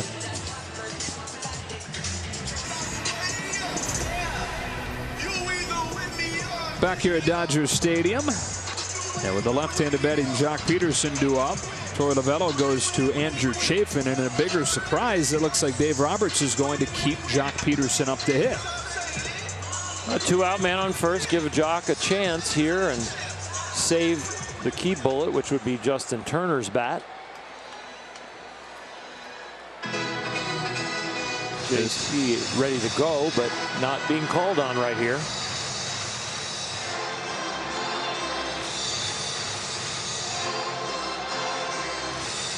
So Peterson, who is 4 for 27 against left-handed pitching this season, will bat against Chafin. In his career, he has 9 home runs against lefties. One of those is against Andrew Chafin. On the first pitch, Peterson takes a little bit up, ball 1.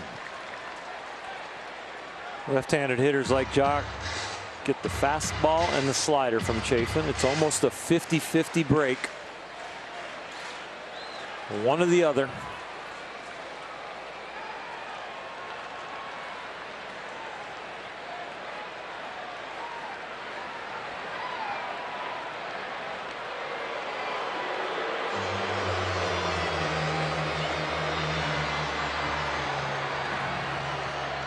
This is where the noise level starts to go up with every little detail of the game. Even the boos on a pickoff get louder.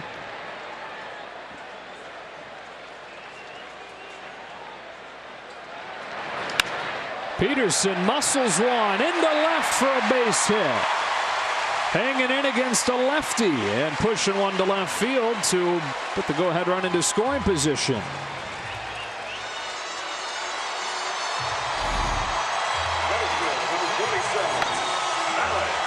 He did everything he could to get the full barrel on this ball and didn't make it. Just barely above the pine tar on his bat, I think. It might even have a little smudge mark on the ball.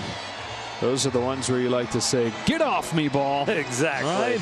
He's smiling. And so it brings Alex Verdugo to the plate. Alex, as you know, very good against left-handed pitching. 0 for 3 so far in this one.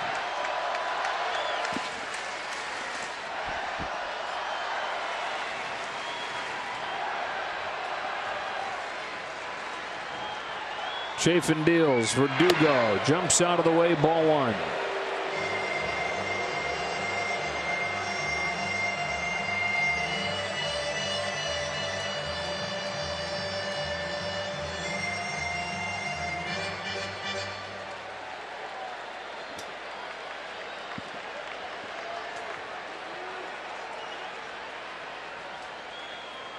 On a 1-0 pitch, Verdugo tries to lay off but can't. A ball and a strike.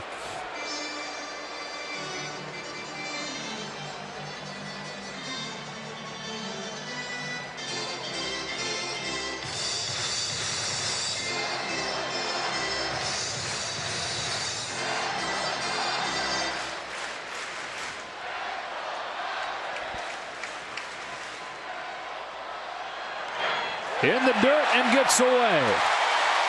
Rios to third, Peterson to second.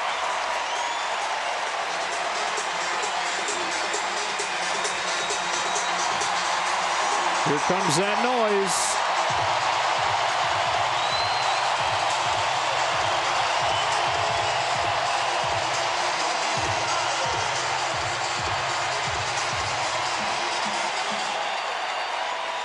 Some stadiums, the anticipation and the hope creates silence. Here at Dodger Stadium in 2019, feeling like 2017.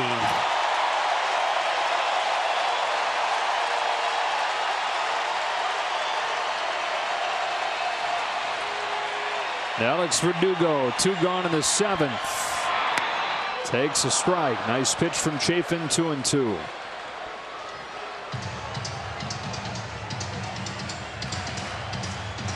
Less likely to go to the slider, perhaps, with the man at third. He might need to get Alex out. If he decides to go conservative and stay fastball, he could get hurt. But with the slider in the dirt, you're right. Might shy him away from it.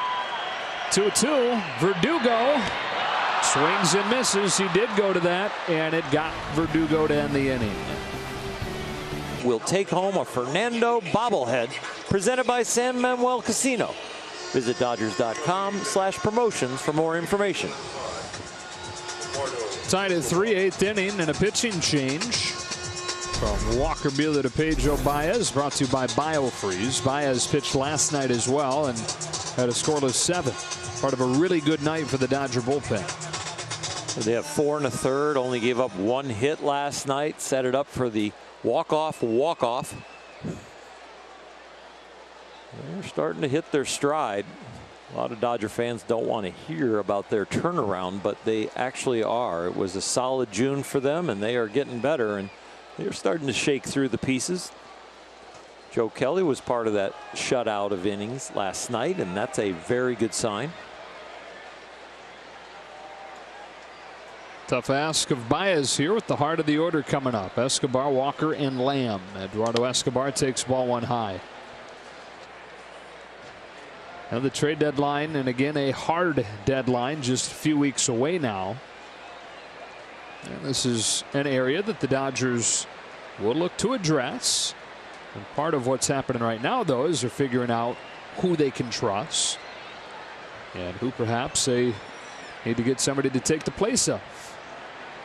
2-0 on Escobar.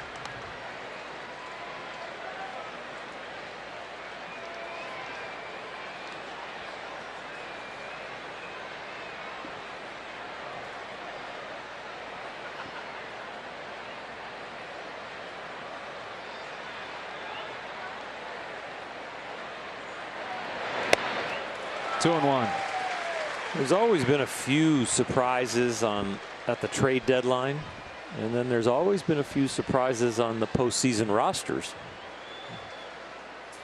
Talking with the Dodgers in particular? Yes, I think it has been, you know, every year. And we've had a great opportunity to watch them because they've been winning so much.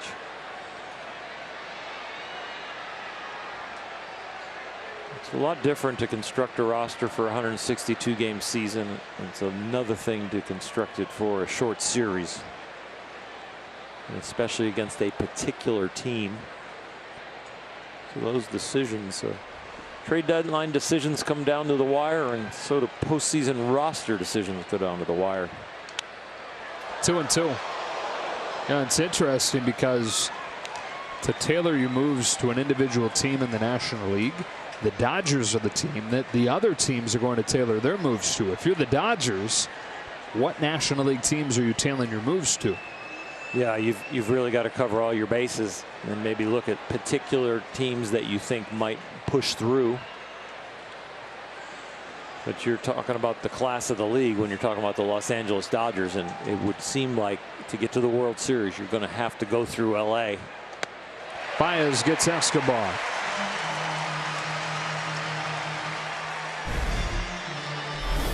Tough to slow down Pedro Baez's fastball, but the Morongo slow-mo cam can.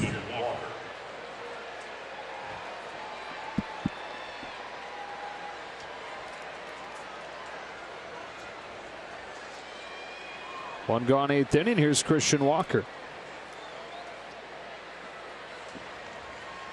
Yeah, it seems a lot of times those surprise moves at the deadline are the under the radar relievers where nobody had connected to the Dodgers as far as the rumor mill goes. Walker sends a high fly ball to left field, but no big deal for Matt Beatty. 2 up, 2 down. Eventually, the thing was in the air forever.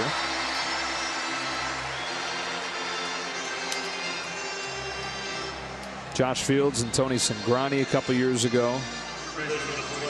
Tony Watson was a bigger deal. Tony Watson, a guy that'll be on the block this year in San Francisco. There are a couple big arms out of that San Francisco bullpen, with Will Smith included. And we've surmised on the air before that maybe Farhan Zaidi would be willing to part with some pieces to the Dodgers in the efforts to weaken his rival moving forward. Because theoretically, he'd be trading a big league piece for a piece of the future.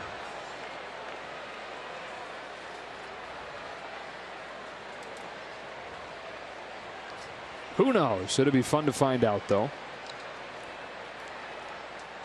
2 gone for Lamb, who swings through a fastball. Strike 1. I don't think anybody would be surprised if the Dodgers trade for a left-handed pitcher, though, in a left-on-left situation to improve the bullpen.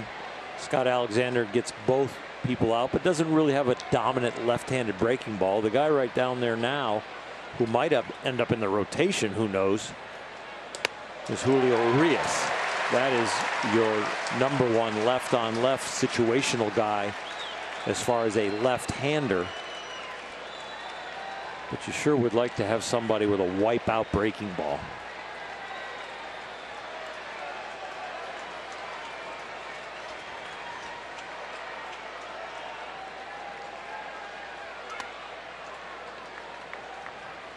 One and 2 on Lamb. Pedro Baez, who we've seen throw the changeup more and more, has kind of gone old school here. 8 of the 9 pitches he's thrown have been heaters. As much as he's been mixing his pitches and using the other 2 and having confidence, this doesn't bother me. This is strategic, not, scared to throw other stuff.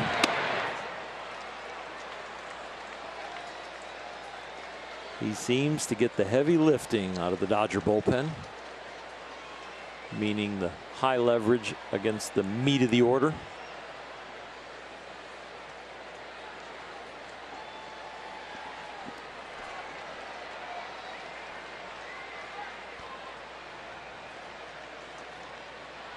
Two.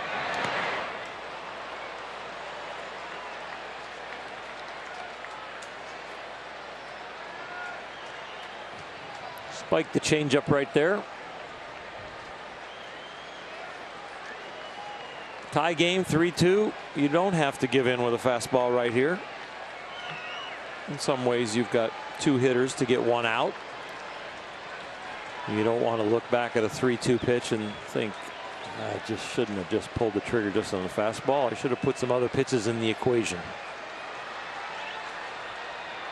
9 of 11 have been fastballs. That's a changeup there on the right field line. Bellinger's over, and that's that for the Diamondbacks. Throw 1-2-3-8. It'll be Cody Bellinger coming up second in the game. Bottom of the 8th. Joe Orel and Alana, another tight one. And another sellout, 53,327. Another 400 on top of last night's sellout. A lot of standing room only.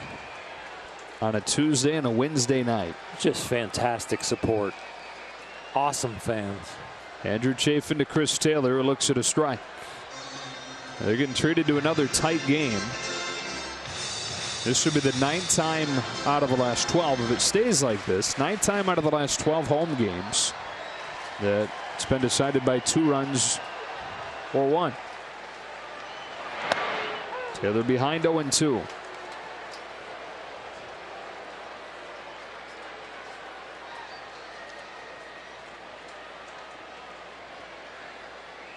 The Diamondbacks, you got to feel like you're fighting the 10th man. So many magical things happening at Dodger Stadium this year. In some ways, you feel like it's too close for comfort if you're a Dodger fan. In other ways, if you're a Diamondback, you feel like, when is the magic going to happen again?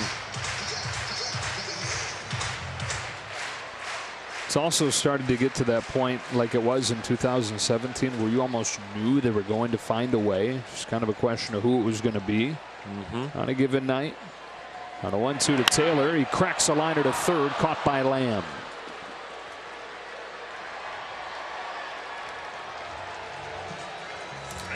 Number 35, Bellinger. Up comes Bellinger. He'd be near the top of your list. The payout in Vegas would not be that great. No. You put money on him being the guy. It is 28th home run to open the scoring for the Dodgers tonight. All 3 runs that they have came in the second.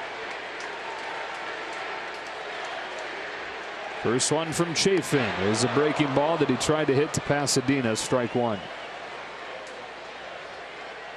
The beginning of the year, when he heard the MVP chants, he had to step out and kind of refocus. Now getting used to those chants, I'm sure he's able to just stay right in there and go, hey, come on, a little louder, a little louder. I'm not being distracted.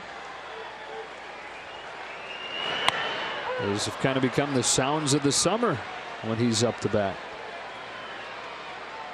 Hotel California and then MVP.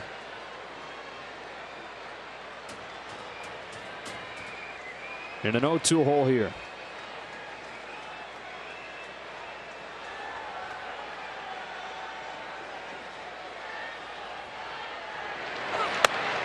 Ball 1.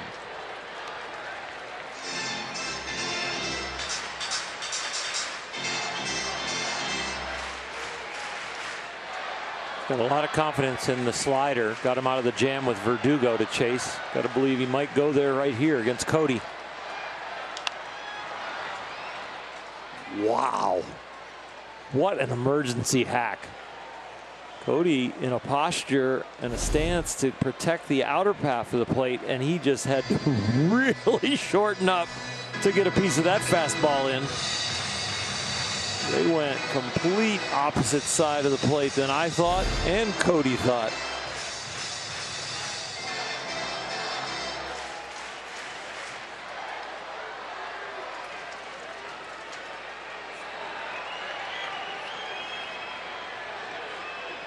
Chafin to Bellinger, another 1-2.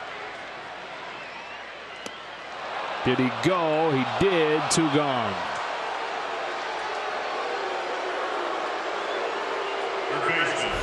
It took some great pitches to get a great hitter out. And it's hard to cover them all. And when he threw that fastball in, it was almost the end of the at-bat.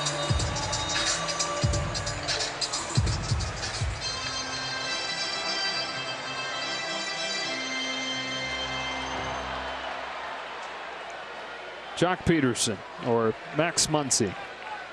Jock Peterson, the first hitter that Chafin faced, got a base hit. And 3 in a row retired since. Strike one.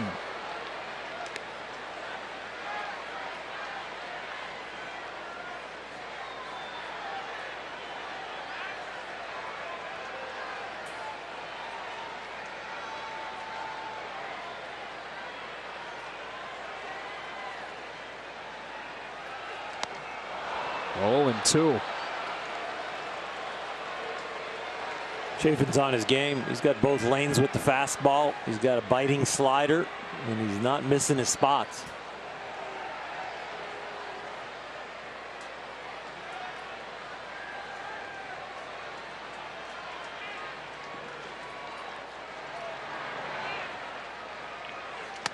Boy, what an inning for Andrew Chafin through the heart of the Dodger lineup. 1-2-3. Tie game, 9th inning. Dodgers trying to sweep this mini 2-game series and sending Kenley Jansen to the mound for the top of the 9th. This is one of the few times that you'll use your closer in a tie game when you're at home. And here, put the 0 up, and guess what that sets it up for if Kenley does his job. Unbelievable. Good luck, partner. Oh, you might have another walk-off if Kenley gets it done here. Yeah, if the Dodgers are going to win this one, it's going to be a 5th consecutive walk-off win.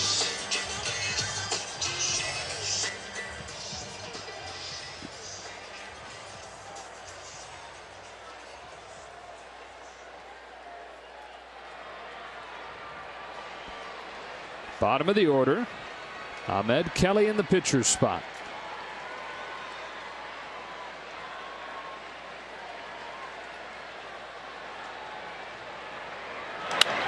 Swings at the first pitch. Weak little fly ball to center field for Verdugo. And 1 pitch, 1 out for Kenley Jansen, who has put up 0s in each of his last 4 outings.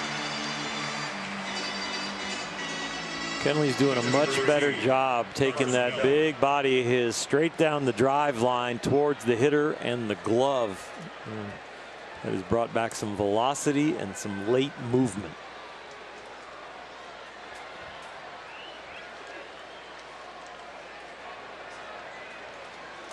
One gone for Kelly.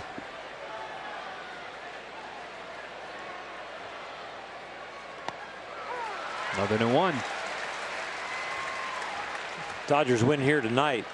The pitching staff has done it with their fastball, whether it's the cutter or the fastball. 75% of the pitches thrown by the Dodgers, heaters. So you get when you combine Walker Buehler with Pedro Baez looking like old Pedro Baez. He didn't pull the string on the changeup till the last couple pitches of his part of the outing.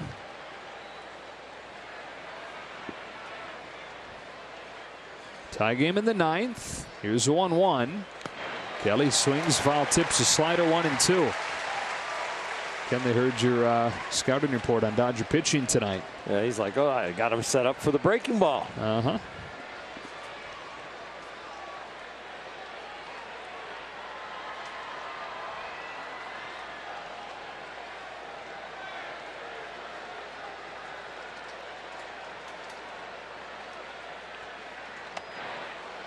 The Dodgers in the bottom of the 9th. It's Hernandez, Beatty, and Barnes. And again, Justin Turner is available off of the bench. Kyle Garlick and Russell Martin still available to Dave Roberts, too.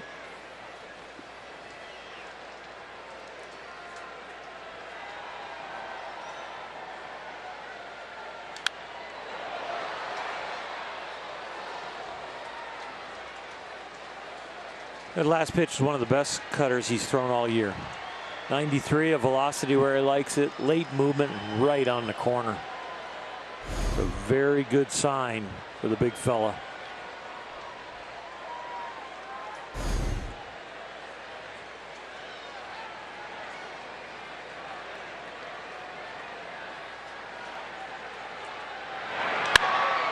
Fly to left center field and deep. Verdugo watches this one fly. A go-ahead home run for Carson Kelly.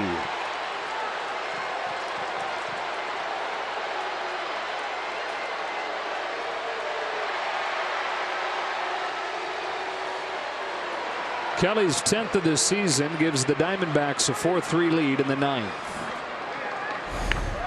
It's a good piece of hitting. Kenley hits the glove, but it doesn't have much action. It kind of stayed straight on him. When he gets the cut on it, it gets the pop up. When he doesn't get the cut on it, they can square it up a little bit better. And so Kelly, who's been the best hitting catcher in the National League since early May, in his first season in a Diamondbacks uniform, part of the return of the Paul Goldschmidt deal, has broken the tie with a home run off Jansen. Tomorrow Vargas swings and fouls it, strike one. Dodgers led this game 3-0 after 2 innings. Offense has gone 1 for its last 19. Well, the Diamondbacks chipped away, 2 in the 4th, 1 in the 7th before taking the lead here in the 9th.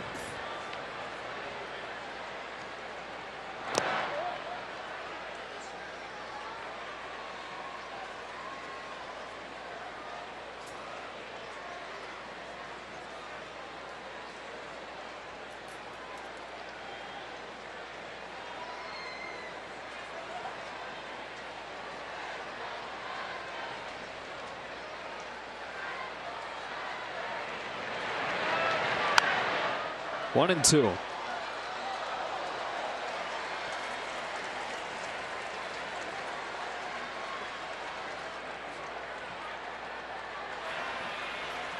Look who's warming up. You get him right back in the saddle. And at this point, with the same score that he took the mound with last night.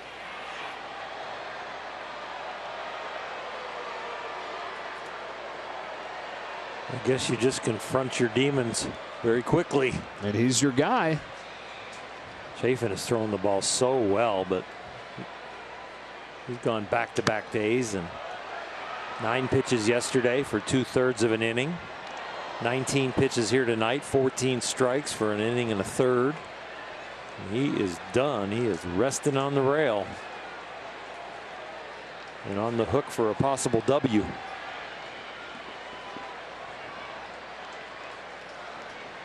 One that he would have earned if he gets. Another 1-2 to Vargas. Lifts it off the end of the bat, short left field. On comes Beatty, out goes Taylor, making the call on the catch for out number 2.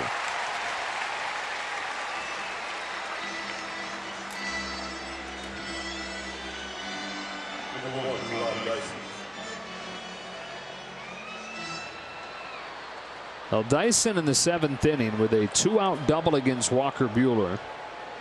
Came in to score the tying run when Marte followed with a single.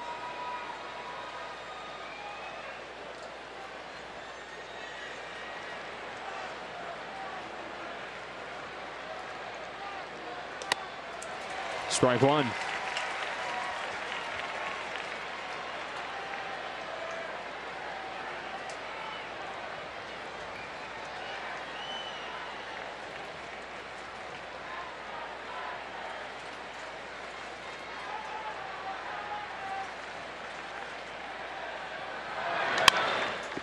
Pulled to second, caught on the fly by Hernandez. The Diamondbacks have taken their first lead of the night on Carson through most of them. Well, we mentioned before last night that Holland, while he had been one of the best pitchers at the back end of the National League since about early August last year, recently had started to scuffle. And with last night's outing, has given up runs in 4 of his last 8. Hernandez, Beatty, and Barnes coming up for the Dodgers. First pitch misses away, ball 1. Couple defensive changes. Tomorrow Vargas, after pinch hitting, stays in, plays second. That moves Eduardo Escobar to third. Jake Lamb comes out. Hollins 1-0 pitch. Crack towards the right field corner. Slicing away from Dyson. And off the wall. Ricochets right to him. Leadoff double. That close to a game-tying homer, but Hernandez will take it and pass the baton to the rest of the Dodgers.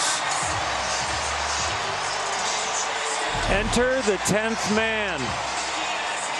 Anticipating a possible comeback, and now with this ball off the wall, they are already out of their seats.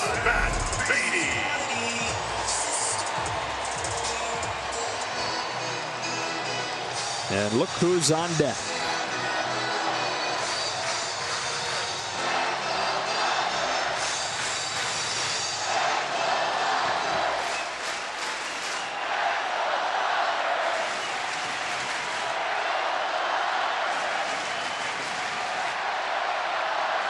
Holland to Beatty.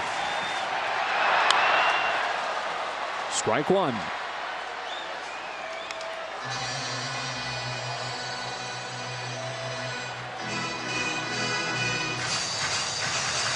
There's Beatty's bases loaded walk that tied it last night. He was the last batter that Holland would face.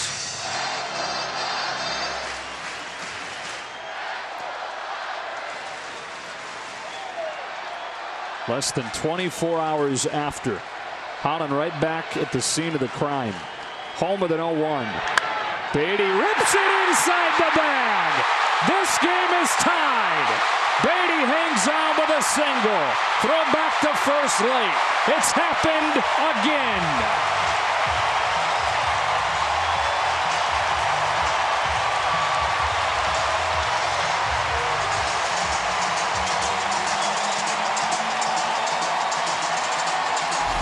It's different than last night. Dodgers aren't walking. Holland's throwing strikes, but they are ripping it. A double, a single, a tie game. And now a guy coming up they all love.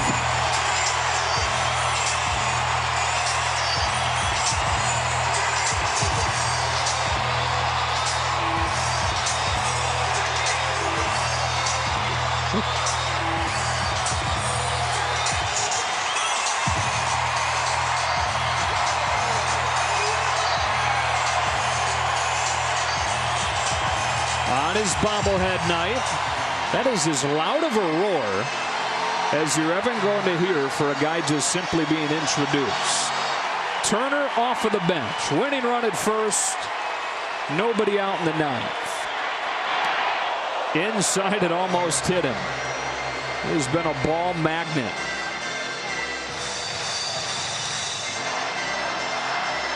Almost hit him, and he seemed perfectly content if it was going to hit him. Maybe even a little lean forward from Turner.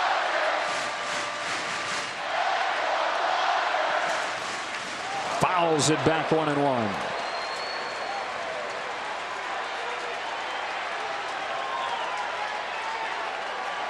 Usually it takes a fly ball to get the oohs and ahs. This time it just took the swing. It's a swing these fans know well, and they've seen produce some of the biggest hits of this era for the Dodgers. Takes it down and away. He's ahead 2-1.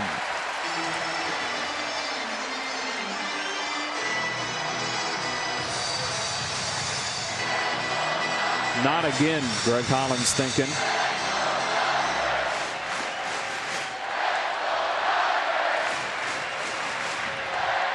On a 2-1, Turner fouls it back again. 2 balls, 2 strikes.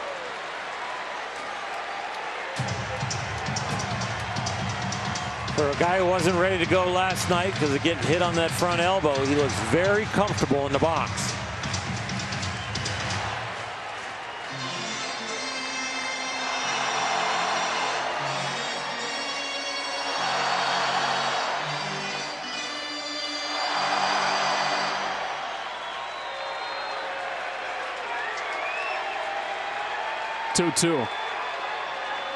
Turner takes it in the dirt. It gets to the screen. And now a base hit can win it.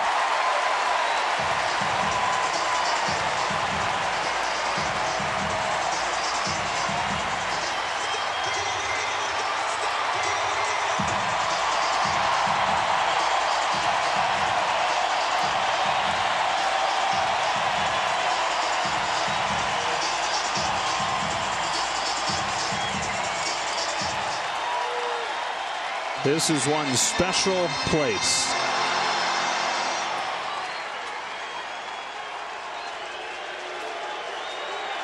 Beatty tied it with a base hit.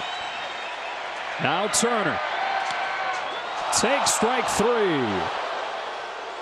perfect pitch from Greg Holland. One gone in the ninth.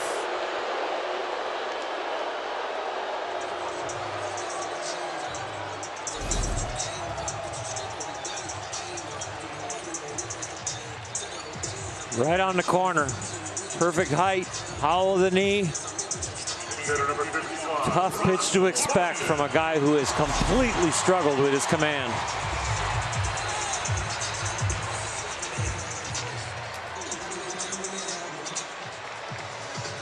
Torey Lovullo coming out. Well, the man is second and one gone. He's going to hand the ball to somebody else out of that bullpen. With Russell Martin introduced as the pinch hitter, here comes Yoshi Hirano. Much better over the last month after a rough first couple months of this season. Last night we saw him pitch a scoreless eighth, and Torey Lovullo brings him on to replace Greg Holland with a winning run at second and Russell Martin coming up. Very efficient 15 pitches to get 3 outs last night. 4 batters. Bellinger sandwiched a double in between, but he got out of the inning with a big strikeout of Kike Hernandez. Well, Martin in the ninth inning rally last night came out very aggressive. Thought he was going to get a first pitch fastball. Holland threw him his slider, and Russell looked bad swinging and missing, but eventually walked. One of the 5 consecutive walks. A chance to win it here on the first one from Hirano. Martin takes in the dirt, ball 1.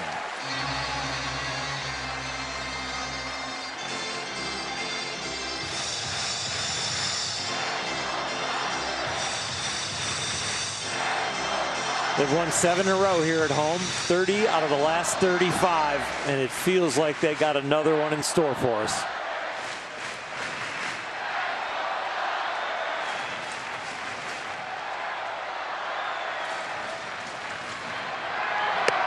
That's a strike over the inside corner. 1-1 on Martin.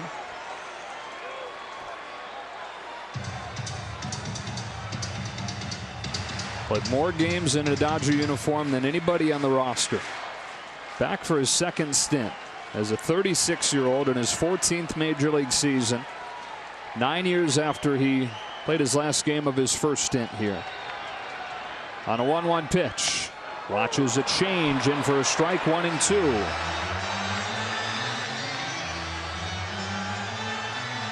That's the one you'd like to pick on right there. That one was a little bit up. He tries to normally get you to chase it, make it look like that knees end up in the dirt. That one was a little bit of a hanger.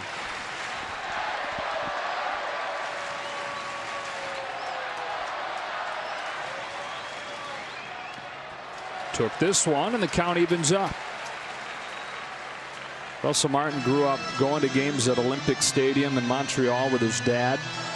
They'd ride the train to the games, and his dad would pretend to be the radio announcer. And the fake game that he was calling, Russell Martin would always come up in the ninth inning and get the game-winning hit.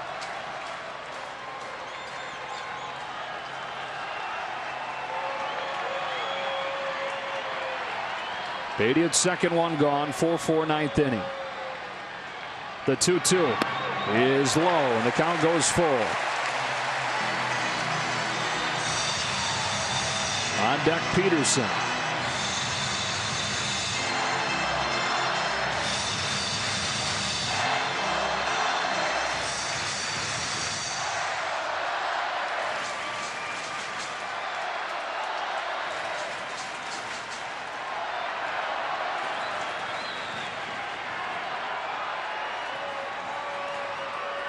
The payoff pitch. He takes ball 4. What an eye from Russell Martin, who for the second night in a row passes the baton to the next man. This time it's Jock Peterson.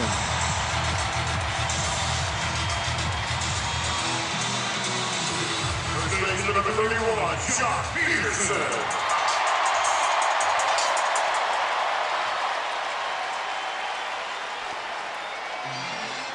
This is what Dave Roberts talked about last night that was so impressive with the Dodger lineup, that they were able to pass the baton and to do it with 5 walks in a row. Jock battling the fact that you want to be a hero and swing the bat, but you got to get Hirano up in the strike zone. That's when you can barrel him up.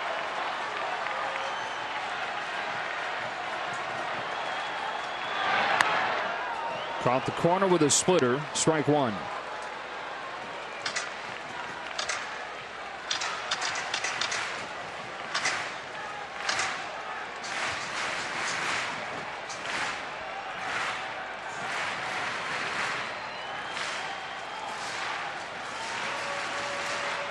Matt Beatty, winning run at second base.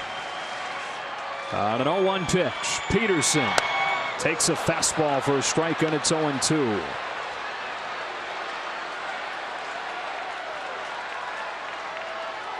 Went against the grain there, pulling the trigger on the fastball, but boy, does that set up the rest of this at bat for Hirano.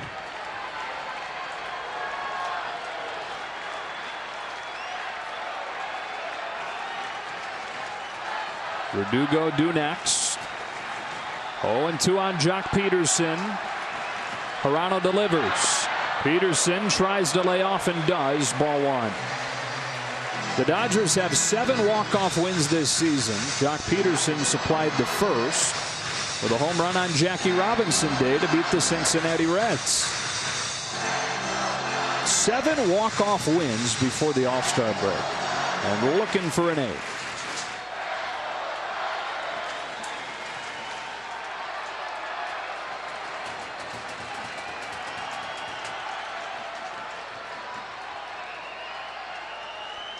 The 1-2. Outside, ball 2.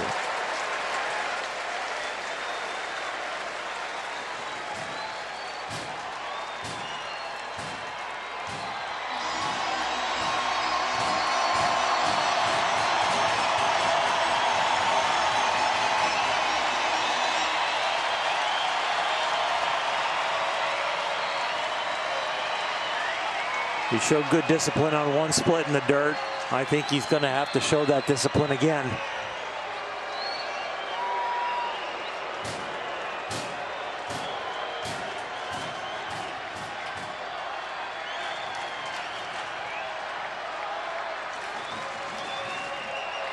Two-two pitch from Yoshi Hirano. Peterson takes it high. A fastball runs it full.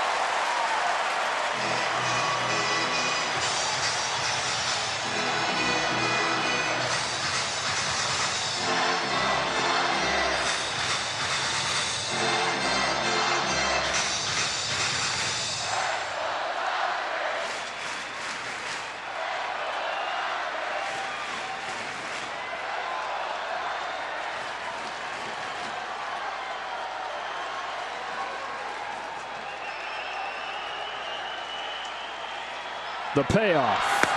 Taken low to load him up.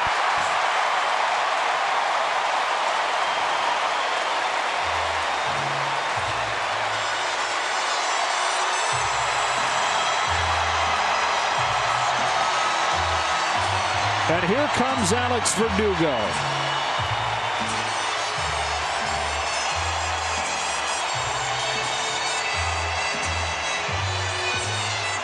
Walks are not usually that exciting, but those last 2 walks were so disciplined and so locked in.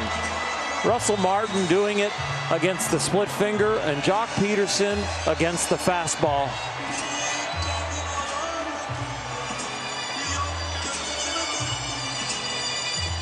This table is set and full, but Russell Martin started it. And Jock Peterson with the fastball. Both too low. Both a great job passing the baton again. And again, the Diamondbacks find themselves with nowhere to put the hitter. The nightmare revisited after the visit from Lovello. Alex Verdugo stands in.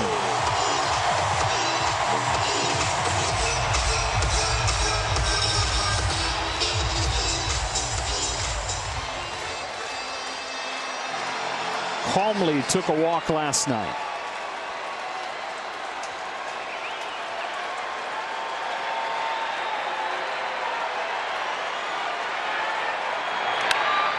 Fly down the line to left towards the seats, and it's 0-1. The infield plays in against Verdugo. The outfield plays extremely shallow, knowing that there's no chance really on a fly ball that Beatty would score from third anyways. Outfitters have to play where they can throw the runner out at home.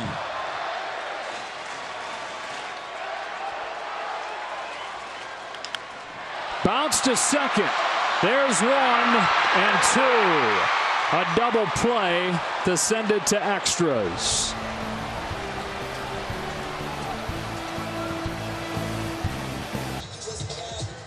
Joe Kelly last night, a scoreless 1 1/3, and Dave Roberts continues to trust him in more and more important spots. Yeah, again, not a soft landing for him, but he continues to show that you can trust him, and this is about as high a leverage as he has been in.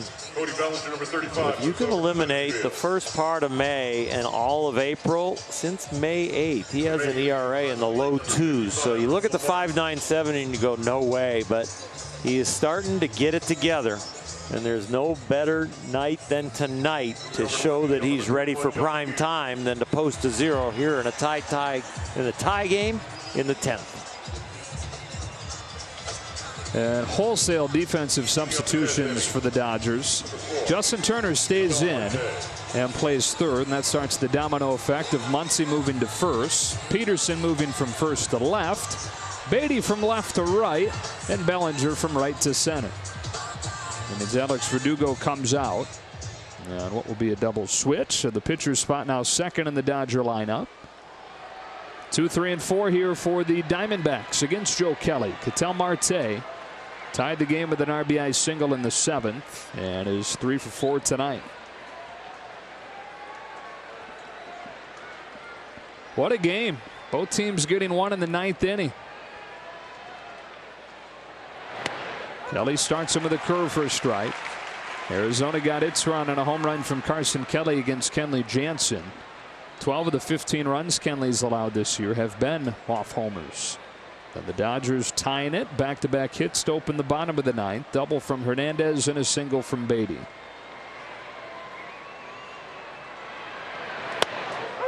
Strike 2.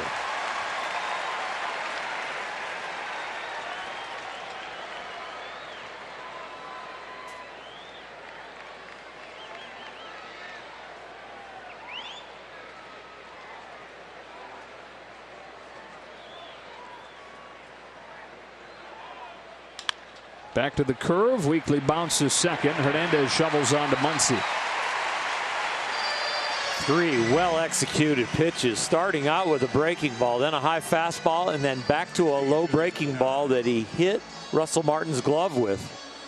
Excellent start to this inning for Kelly. And now Tim Locastro, and if you happen to just be joining us, Locastro's in there in the 3 spot because David Peralta left the game following his second at bat of the day with a sore shoulder.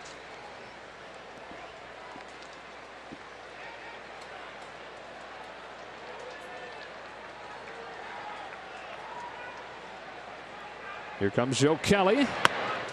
99 to the knees.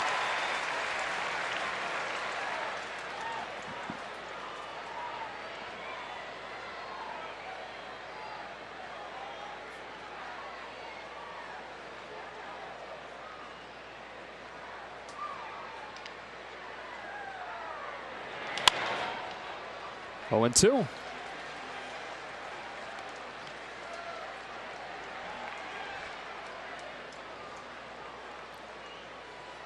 Last night, the fastball was excellent from Joe Kelly. The pitch that got him offline was the breaking ball. He tried a couple of those, and all of a sudden, a walk creeped in on him. But then got right back on track with the fastball. Tonight, it doesn't seem like any of the pitches are going to get him off track.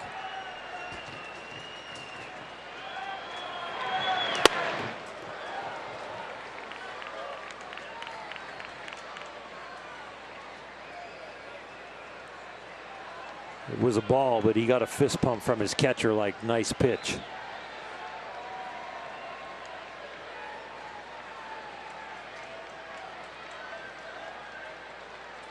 Lets the 1-2 fly. And LeCastro gets a piece of a nice curve, stays at 1-2.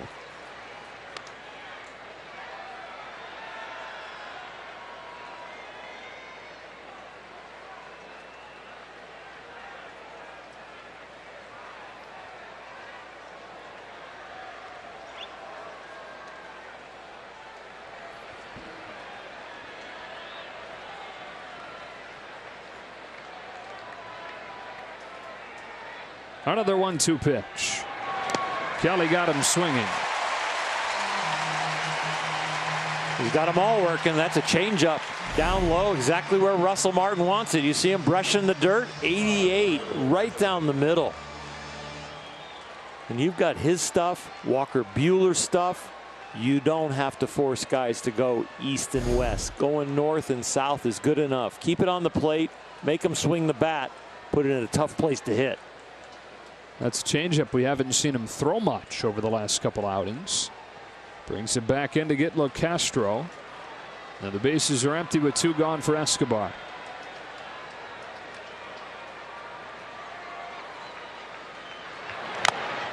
.100. I mean, it's right down the middle, but who cares? And he's got 2 other pitches as weapons. It's not default to that, and the hitter knows exactly what's coming. He's starting to look like a different guy.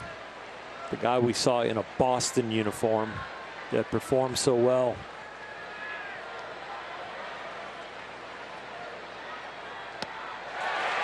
Went around 0-2. It's taken him a long time to get comfortable in Dodger blue, but he might have just arrived. He might have a new cat on the mound. He might have used one of his 9 lives, but starting to look good. 1 or 2. The fans are letting him back up for air. 0-2 pitch. Pop fly on the infield. Taylor with a call, and the catch. Fasten those seatbelts again. How cool am I kidding? They've been fastened for a couple innings. Taylor, Bellinger, and Muncy, Pez, and as good as anybody in the National League this year. He's going to come at you with a fastball that hovers around 97 miles an hour. Dodgers saw 9 pitches last night, and he recorded a third of an inning and got him out of a jam. He is the best. That's the best ERA of any National League reliever at 1.10. So if there's going to be another walk-off, and it's going to be this inning, it's a big challenge. Couple defensive changes for you. Adam Jones now in the game in right. And Gerard Dyson flips over to left field. Who else would you rather have coming up here than Taylor, Bellinger, and Muncy? The way Chris Taylor's been swinging it, 1 for 4 tonight, but lined out his last time and hitting close to 500 over the last 2 weeks.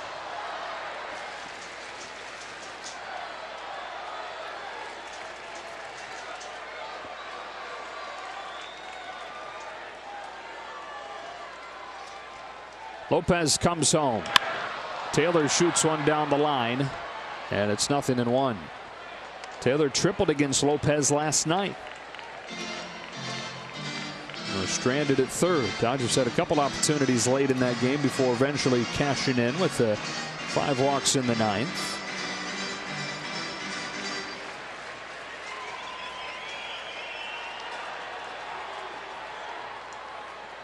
Lopez home with an 0-1, and Taylor takes it high.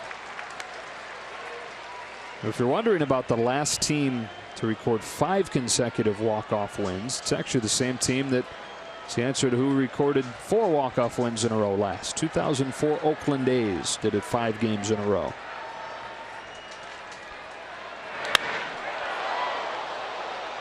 Boy, he was way out in front there. 1-2.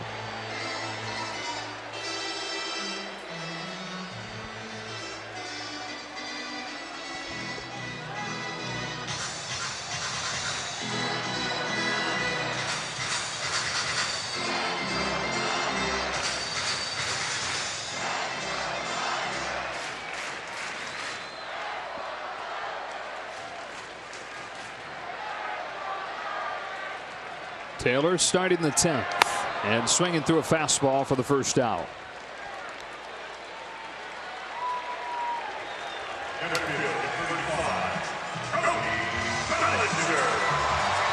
Here's Bellinger.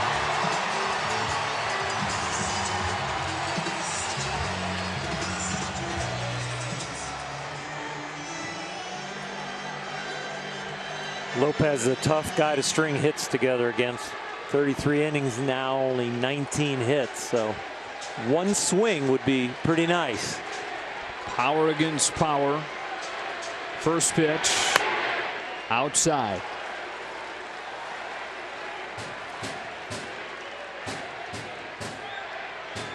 So rare 2-strikeout night for Cody Bellinger. Only the 9th time this year he's had multiple strikeouts in a game.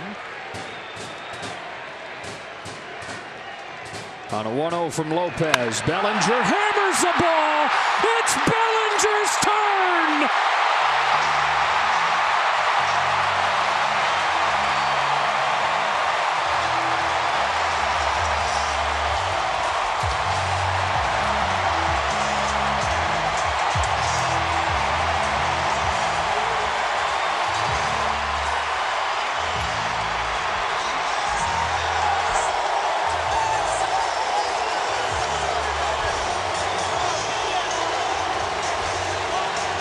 A majestic drive from Cody Bellinger.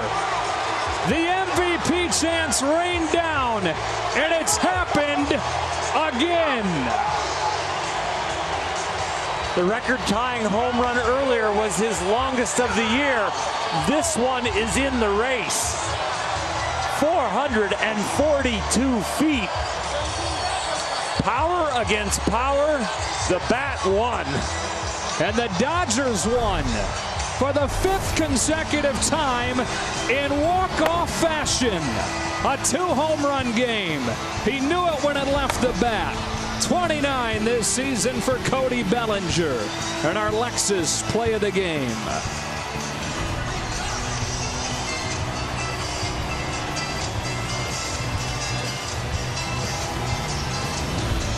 Nights like this,